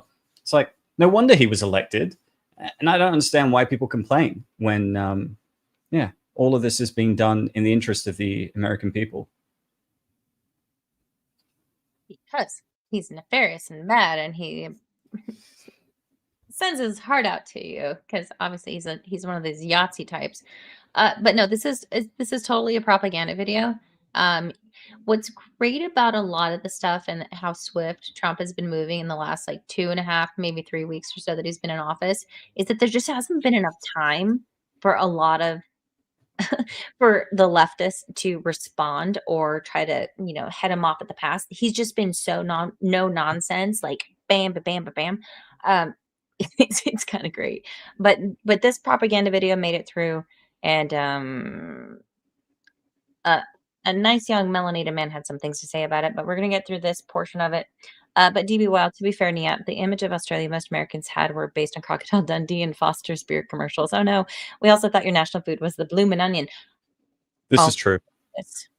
But also delicious. Do not besmirch the bloomin' onion. Even if used during his Twitter takeover are now being deployed to help cut costs at the federal level. So it's worth asking, how successful were Elon Musk's at the federal level tactics in reducing Oh, costs no. at Twitter? Yes. While he's cut costs in slashing back budgets, in reducing headcount by around 80% of people, corresponding revenue has also gone down. Its valuation per investors has declined significantly from the $44 billion that Musk paid for the company in 2022. And what happened to those who were laid off is that they were denied some of the severance that they were owed, and they're now suing to recoup that money. So this all begs the question, should the federal government be treated like a private company? The federal government doesn't have shareholders. It's not operated necessarily at a profit, but there are constituents, and those constituents rely on the services like Medicare or Social Security on a day-to-day basis. You often see Musk portray himself as someone. Okay, we've heard enough of them. Let's listen to this dude because he's more intelligent. They're very selective with their information. And the goal is to push a certain narrative to get you to think that what Elon is doing with the government is bad. But they say, hey, you know, if you want to see what he's doing with the government, just look at what he did with Twitter when he took it over. So yes, he cut a bunch of staff that was unnecessary, and he cut unnecessary cost down. If we apply that to the government, that means more taxpayer savings and more money for us to get our government out of debt.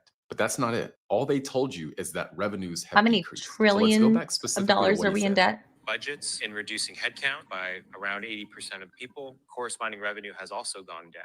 Notice how he didn't say corresponding profit has also went down, because it hasn't. Notice how he also didn't tell you that there was an advertising coup against X. A bunch of platforms stopped advertising on there to hurt the platform since Elon took it over. But let's go back to profit. He didn't say anything about profit or EBITDA.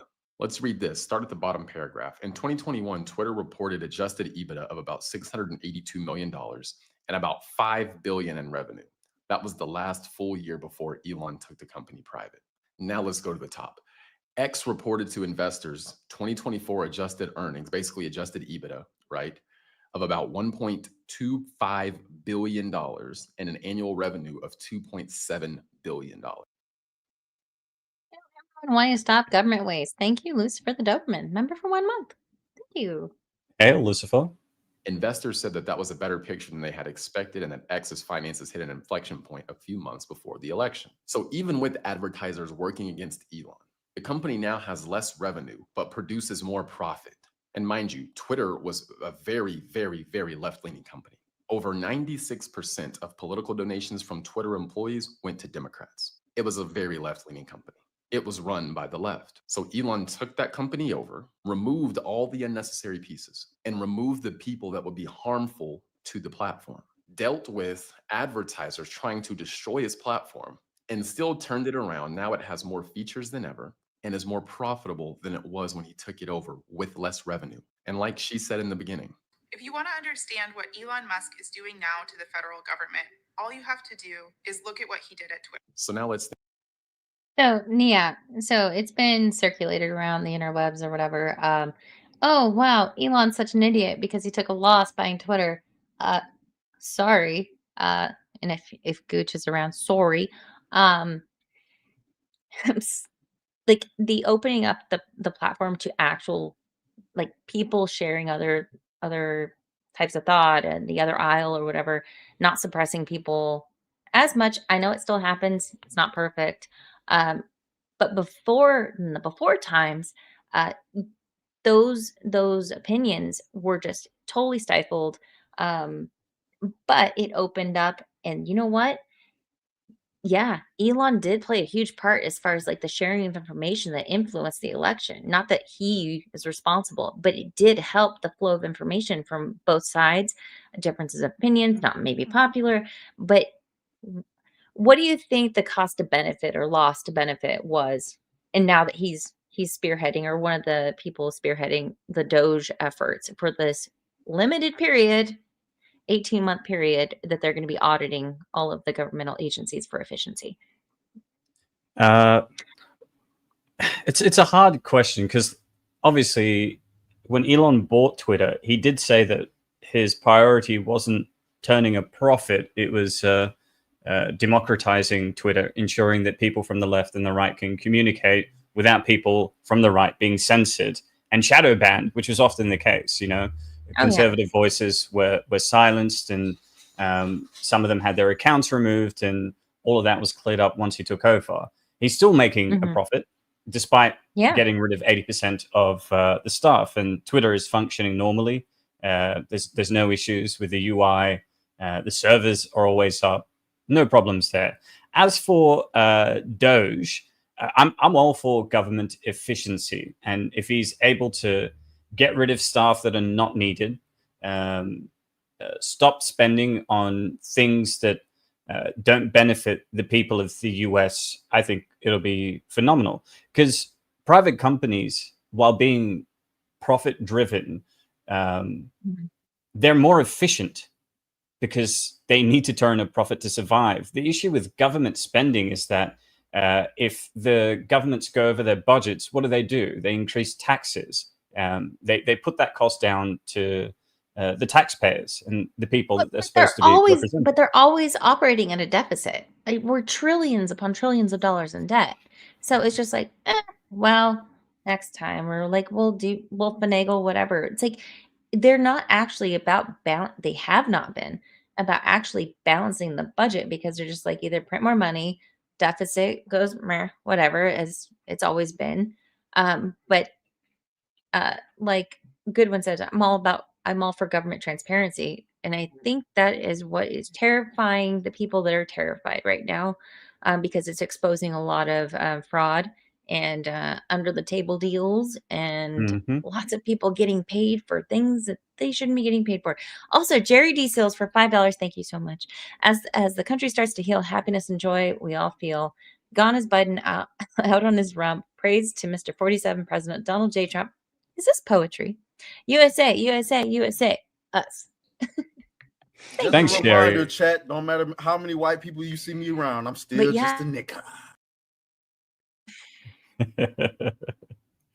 That was Leon, wasn't it? Look at my hands. Hand check. There's a man behind the curtain pushing buttons. Are they them? Come on, Moxie.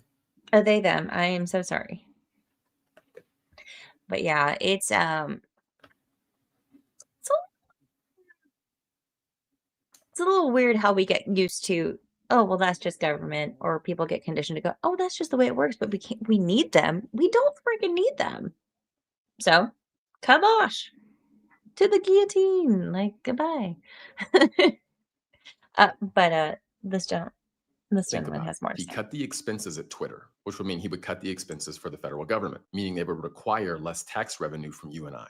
He then made Twitter much more profitable. If he makes the federal government much more profitable, that means more access to pay off our debts, and then more access to provide services for the American people. Twitter has greatly benefited from Elon Musk, and our federal government will do the same. The less expenses our government has, the less tax revenue they need to collect from you and I. The less tax revenue you and I pay, the more money we get to keep in our pockets. And the more profitable the government is, the more they can reinvest back into the American people rather than just paying debts. Do not listen to these news outlets.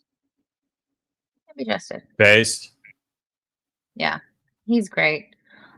So Marco Rubio, the new head of USAID, which has historically been used as like, they choose acronyms, and George Carlin had given a bit on reducing the language down to acronyms so it sounds more palatable. And USAID sounds palatable, right? It sounds like it's a good thing. We're helping people. We're feeding the starving children. But in the last week and a half, 2 weeks, we've been seeing a lot of the actual expenditures of USAID. And Marco Rubio had something to say. You're now the head of USAID. The head of Doge, Elon Musk, called USAID a criminal organization and added that it is time for it to die. Do you agree with that? Let me walk you through the history of this agency. It was created as a way of doing humanitarian assistance in the world, separate from the State Department at the time. But it said you have to take policy direction from the Secretary of State, the National Security Council, the White House, and all elements of government.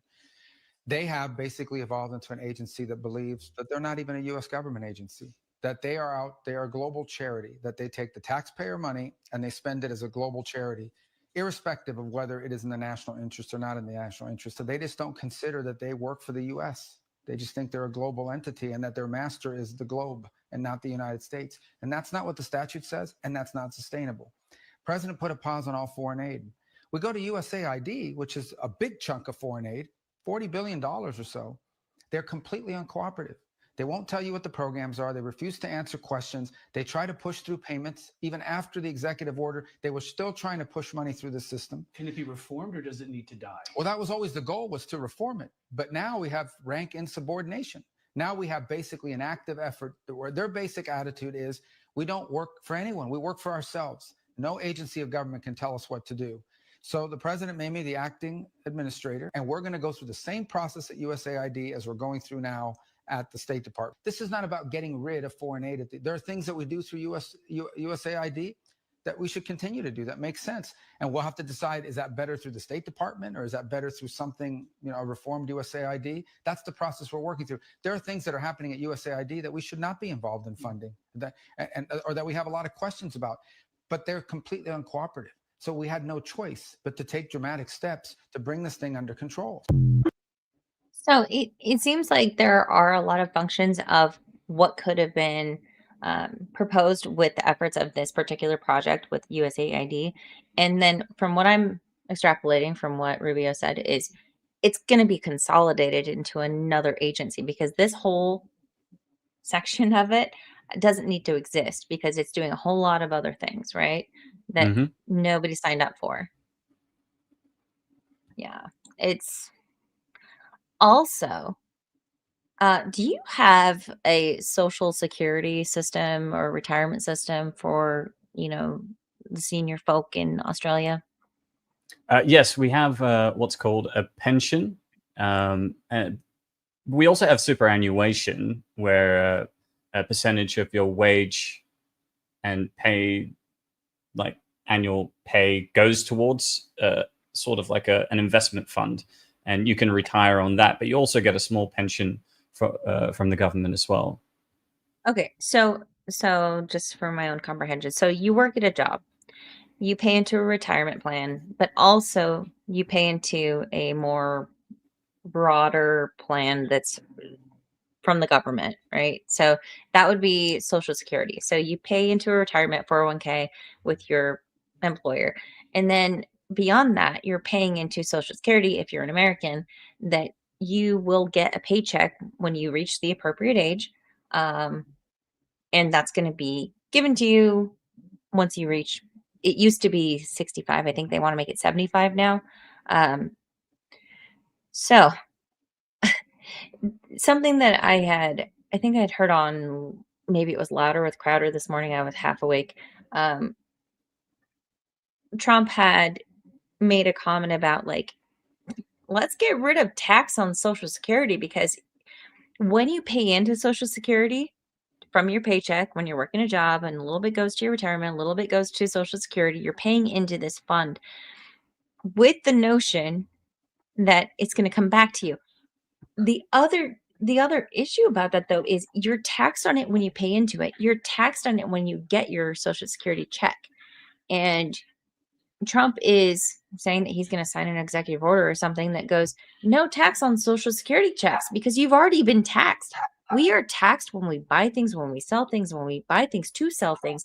And it's like, it makes no sense for Social Security checks to be taxed. And you are a fixed income demographic, right? Like you can't make more money. You're an old, right? So it's insane that it's been taxed so much. With the Doge audits, tapping into my Irwin here, why the hell was the Social Security Administration sending regular payments of between $180,000 to $225,000 in the form of grants to Ukraine every few days under Joe Biden?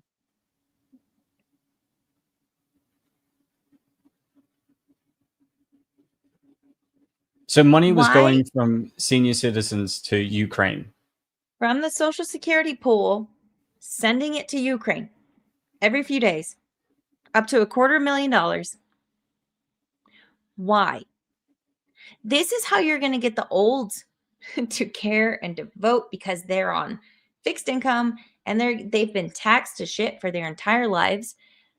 This is insane. This exposure of what's been happening is insane. You're not going to see it on legacy media. You're not going to see it anywhere else, but it's happening. And these Doge agents, they go into these agencies on read only. They have no access other than just read only. And some people in government are really mad that they even have access, because it's going to expose them, and expose them we have. This is wild. It's crazy to think that if Doge wasn't created, this would have never been discovered. This fraud, this money under the table.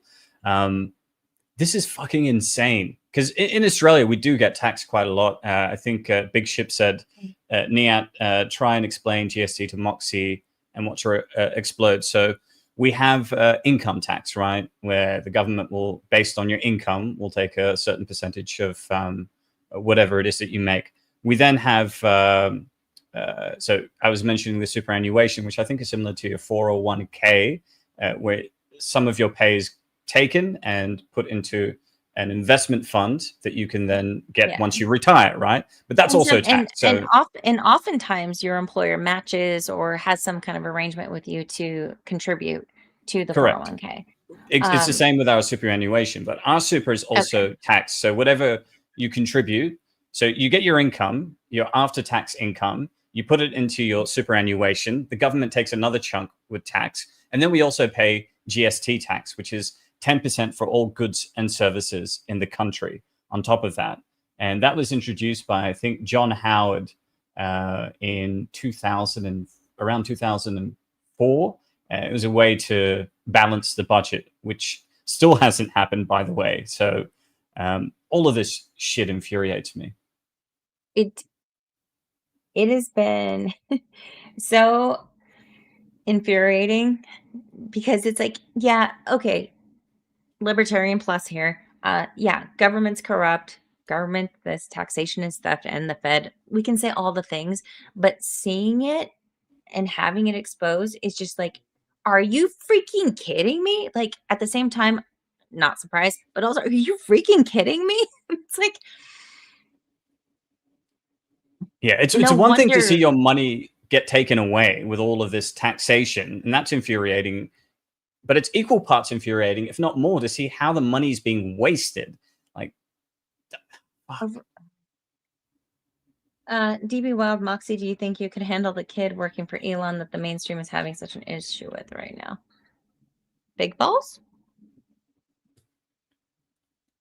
Isn't it interesting how CNN hasn't pointed out all of the fraud that's been taking place and has been exposed? All they can talk about is big balls over and over again. Like, that's the headline. Right. That's the low hanging fruit. Ah, boom. Well done, Moxie. Thank you. Here all night. Actually, we're already at 2 hours, so we're gonna have to like steamroll through some of these things because I don't want to keep you too long. However, there are some other things that I wanted to see. So Trump demolishing HuffPost reporter. Like I said, he's been so no nonsense. Like bam, bam, bam, bam. It's been beautiful. Yeah, none of it's surprising per se, but to actually see the numbers and how much is being sent elsewhere and how much is being squandered, and also at the same time they're trying to gaslight the American public. This should piss everyone off. Like, I'm always angry, but this should piss everybody off. Those center aisle people, the people that are just like, I don't want to make waves. No, this should make you so angry. I want you to get up right now, go out to your window, stick your head out of the window and yell, I'm mad as hell. I'm not going to take it anymore. Kind of like energy. But they won't, because they're not being exposed to this information. They're getting all of their news from CNN, and all CNN is saying is big balls, right? They're not been exposed to the fraud. So but even the underbelly and the X, the Twitterverse, like, we haven't seen it to this degree, and if it even gets, like, filtered through or funneled through to some level to the mainstream or by word of mouth or whatever, sharing with people because you're so freaking pissed off, I hope that we can all be mad as hell, and we're not gonna take it anymore. Like, I don't know what that looks like in reality, but, like, this has been so eye-opening. The flames are licking my face. It's yeah, not only that, most moderates just defer to experts. Experts, yeah. Like, my normie parents won't get mad because they just watch like, clips of CNN or local news or whatever. But it's like you talk to your let's say your sister, your brother, whoever, and you're like, "Hey, did you see this?" Like, I hope that that more type of sharing happens and that people just, oh, organically versus, oh, this is just what's on the news at 5 o'clock. Share this because you are so pissed off. Like, I hope it spreads. I hope it spreads like a wildfire in July in California. Me too. Vice President suggested that if the Supreme Court rules in a way that you don't like, they can just enforce it by themselves. Do you agree with that? I don't know even what you're talking about. Neither do you. Who are you with? Who? I no wonder. I thought they died. Are they still around? I haven't read them in years. I thought they died. All right, go ahead. Who else? Go ahead. Who else? I thought they died. HuffPost. His what's also great about Trump is that the no nonsense, yes, but also the comedic timing. Wildly entertaining. I always thought he was entertaining even before I was even like, "Yay, Daddy Trump." But he's got it this time around. He was new to the office last time. He learned a lot. Learned a lot. Now he knows what he's getting into, and he's putting the right people in the seats, and he's not taking shit. And I am so here for it. It is so entertaining. Yeah, I Something. think Go ahead. not only is he funny, but this time around, I feel like he's a bit more composed, a bit more on the ball. And he's already had the experience of being ridiculed before he was president. I don't know if you saw the White House Correspondents' Dinner when Obama was president. Seth Meyers went up there, made fun of Trump, and I think Obama was making fun of Trump and saying he'd never be president and all of that jazz, and that encouraged him to be president. But he's learned from that.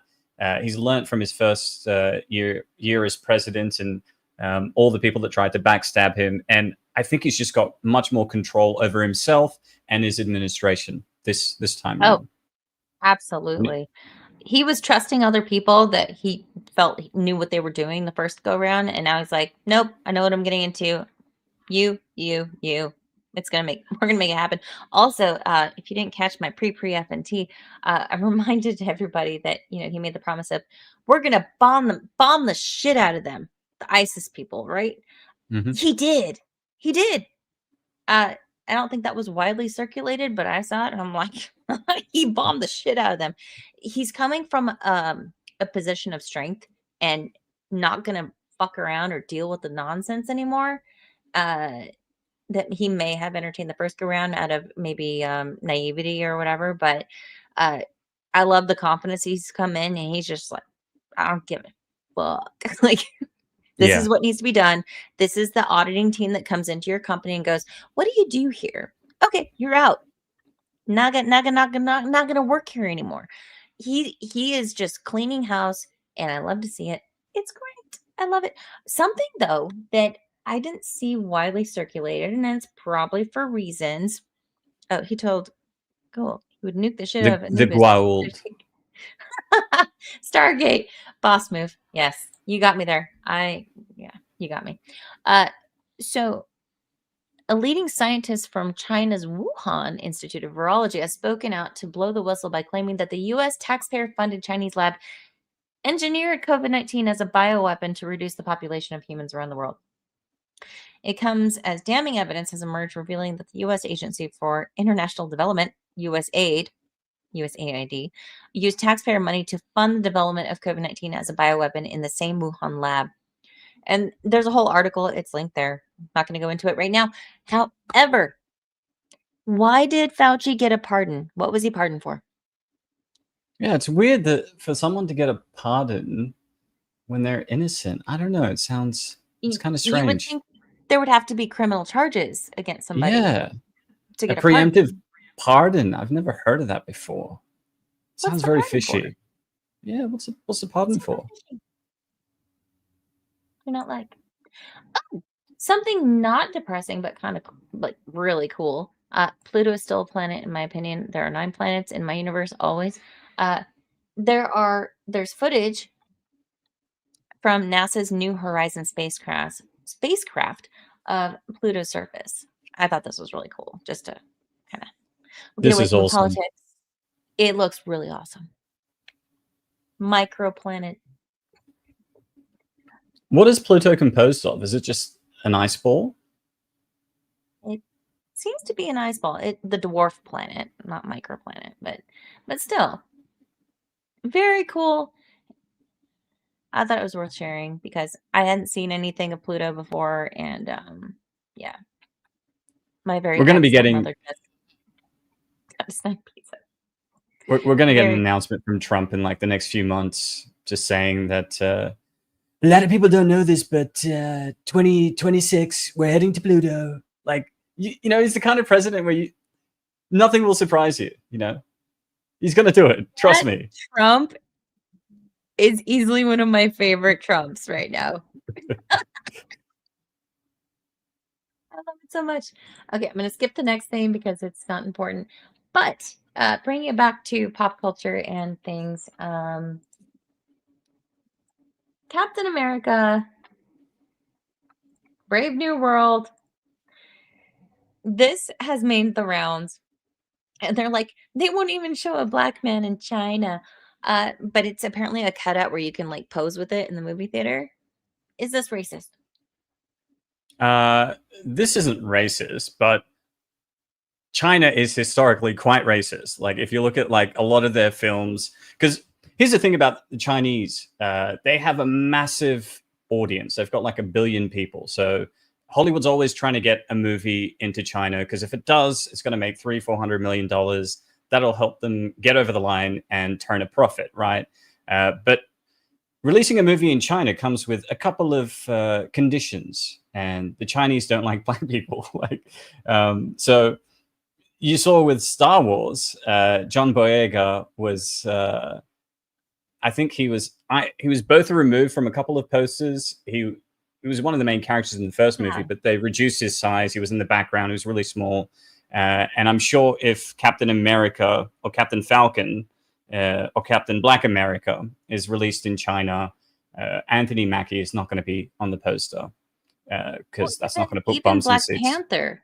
Did you say Black Panther? They kind of diminished the fact that No. he's a black guy. Yeah, they did that too. China.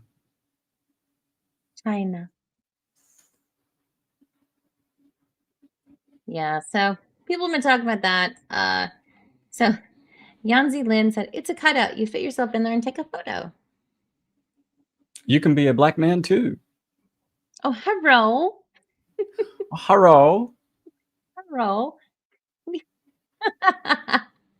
Ni hao. Ni hao. Hey, I count. I'm enough Asian to make fun of other Asians because Asians are racist against Asians. It's fine. It's a whole Asians are thing. racist against everybody. It's okay. Don't beat me up, NIYAT. I won't. I hate everybody equally. Same. Samesies. I was going to ask you about churches in Australia, but I think I might skip that. Because let's do the uns and then we'll close it out. We're not going to do misconnections tonight. I'm sorry. But we're going to do the uns. We're going to do the unhinged, unwell, and unbalanced. Grab the popcorn and get ready, folks. It's time for the unhinged, the unwell, and the unbalanced.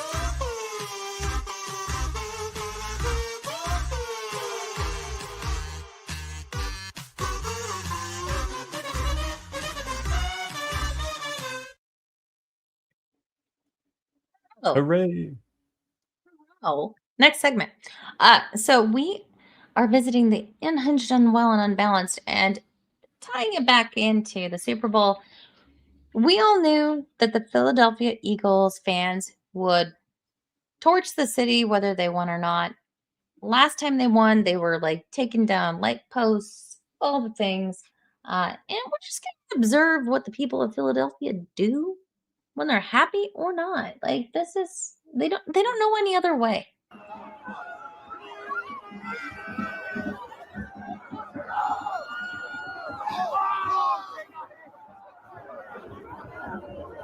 Very not tickety boo. Are they robbing a truck? That way.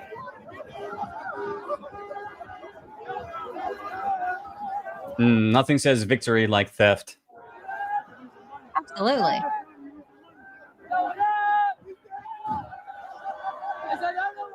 Yeah.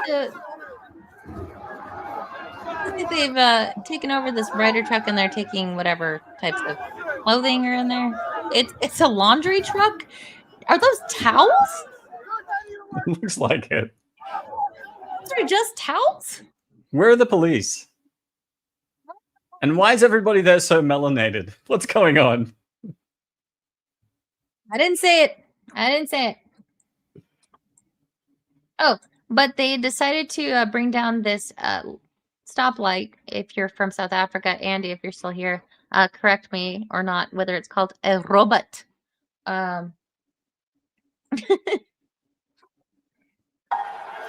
Nothing screams victory like taking down the stoplights. I don't know. Get back here. Why nay?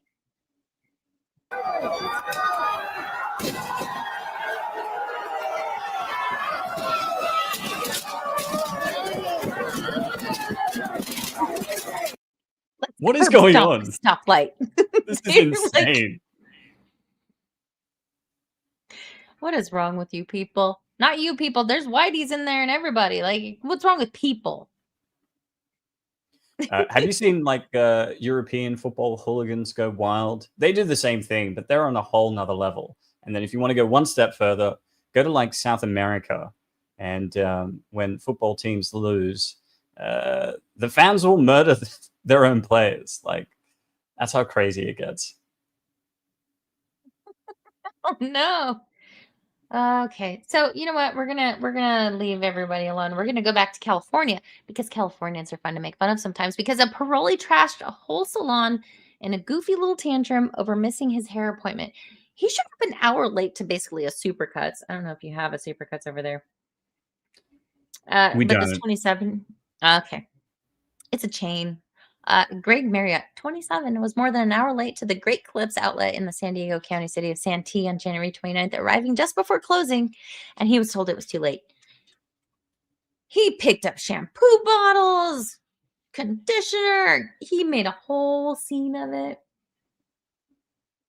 He was so put off, he started threatening customers and the two women working at the salon, calling them ugly and threatening to knock the glasses off the face of one worker. He also threatened to get my lesbian friends to come pound the women because, you know, lesbian on women violence is pretty high, statistics show.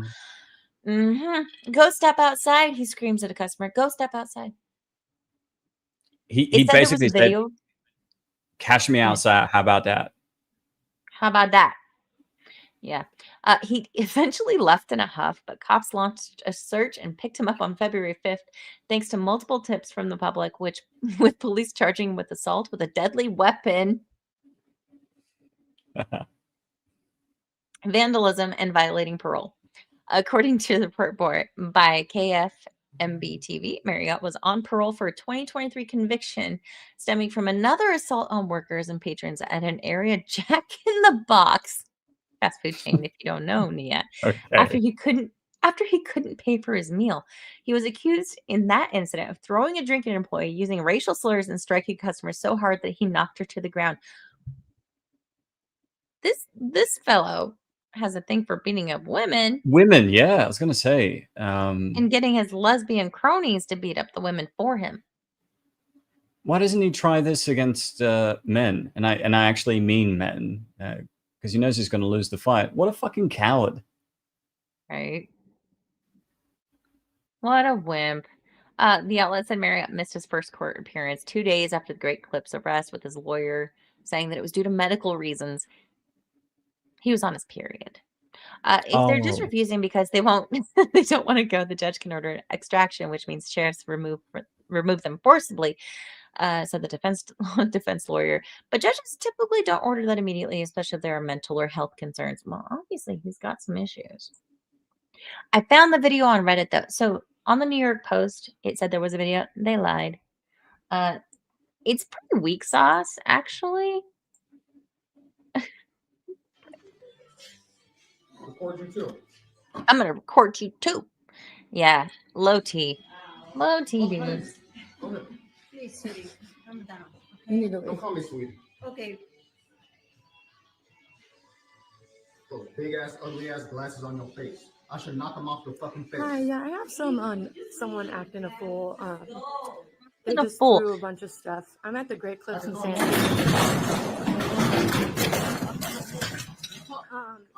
What does he hope to achieve by doing this? They're gonna book an appointment for tomorrow after he trashes the place, verbally assaults the workers. Does he not know the police are gonna arrive? Like, what the fuck is going on in his Sir, head? we'll cut your hair. You're acting totally normal. What's up? This is the unhinged, unwell, and unbalanced segment. Yeah. So. What's up? Jessica? Learn to be fucking respectful. Don't be disrespecting motherfuckers when they come up in here. Well, you look like you need respect. Yeah. Not that I can. I'll wait for your ugly ass outside, fucking guy. Cool. Get my fucking lesbian friends to come fuck your ass up. Okay. They'll ask for my number. No, you ugly as fuck. What was that? You ugly as fuck. He needs his butch ass lesbian friends to fight his battles for him. Very low T. I sense a lot of soy in his diet. It just gets to where there's a bunch of like shampoo bottles thrown, but he was charged with assault with a deadly weapon, so there's that. Wait, what was the deadly weapon? The shampoo? I don't know. Maybe there was something that he threw that was not a shampoo bottle, but yeah, it's kind of sus. We are not going to go into romance tonight. We spent too much time on politics and the unhinged peoples. However, I'm not going to let you go until you plug your stuff. What do you got going on? What's coming up? I have the links for your channel in the description. Where can people find you? Sure. So I'm working on a massive video covering, I think I said this at the start, but Starship Troopers, looking at the novel, the film, the differences between the two, looking at the moral philosophy of Heinlein's novel and the satire of Verhoeven's film. And yeah, that's going to be a massive video, releasing at the end of this week. I'm also working on a breakdown and long form review of the game Alien Isolation, which I played over Christmas and New Year's, which was a lot of fun. But that's probably going to be about an hour, and I'll have that ready in a couple of weeks' time. As for in the immediate... Wait. No, pause. Was that the game that you've been clipped as being jump scared? Yes, absolutely. It's a phenomenal game. I wish I had it. I would have played it. I'll send it to you after the stream. Oh, thank God. But in the immediate future, I'm going to be on Gucci stream on Wednesday, covering Return of the Jedi. I'm going to be on Open Bar Thursday morning. Then I'll be on Gucci stream covering Kaiju number 8. And then Friday, of course, the Badger Den. We're all going to assemble and have a good time there. And then on Saturday, we're going to be covering Galaxy Quest on Movie Nights with NIYAT. It's going to be a lot of fun. I love how casual you're just like, oh, open bar, no big deal. Critical drinker, open bar, NIYAT is guest. Open bar stud. Thank you. But that's pretty much it. Got to keep it casual. Just slide it in there. No big deal. No big deal.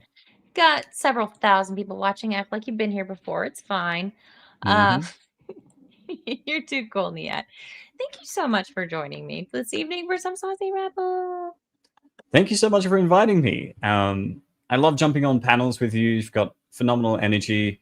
You're one of the most intelligent and based women on YouTube, and it was a pleasure to be here with you today and Leona is backstage. Yeah, this was a lot of fun. Leona Thank backstage. you. Thank you so much. And thanks to everyone in the chat. You guys have been on fire tonight, and all the super chats and membership gifties and all the things. And the mods, thank you for doing what you do. And never forget to always treat firearms like they're loaded and the webcam is always on. And with that, I will say good night. Thank you so much, and we'll catch you on the next one.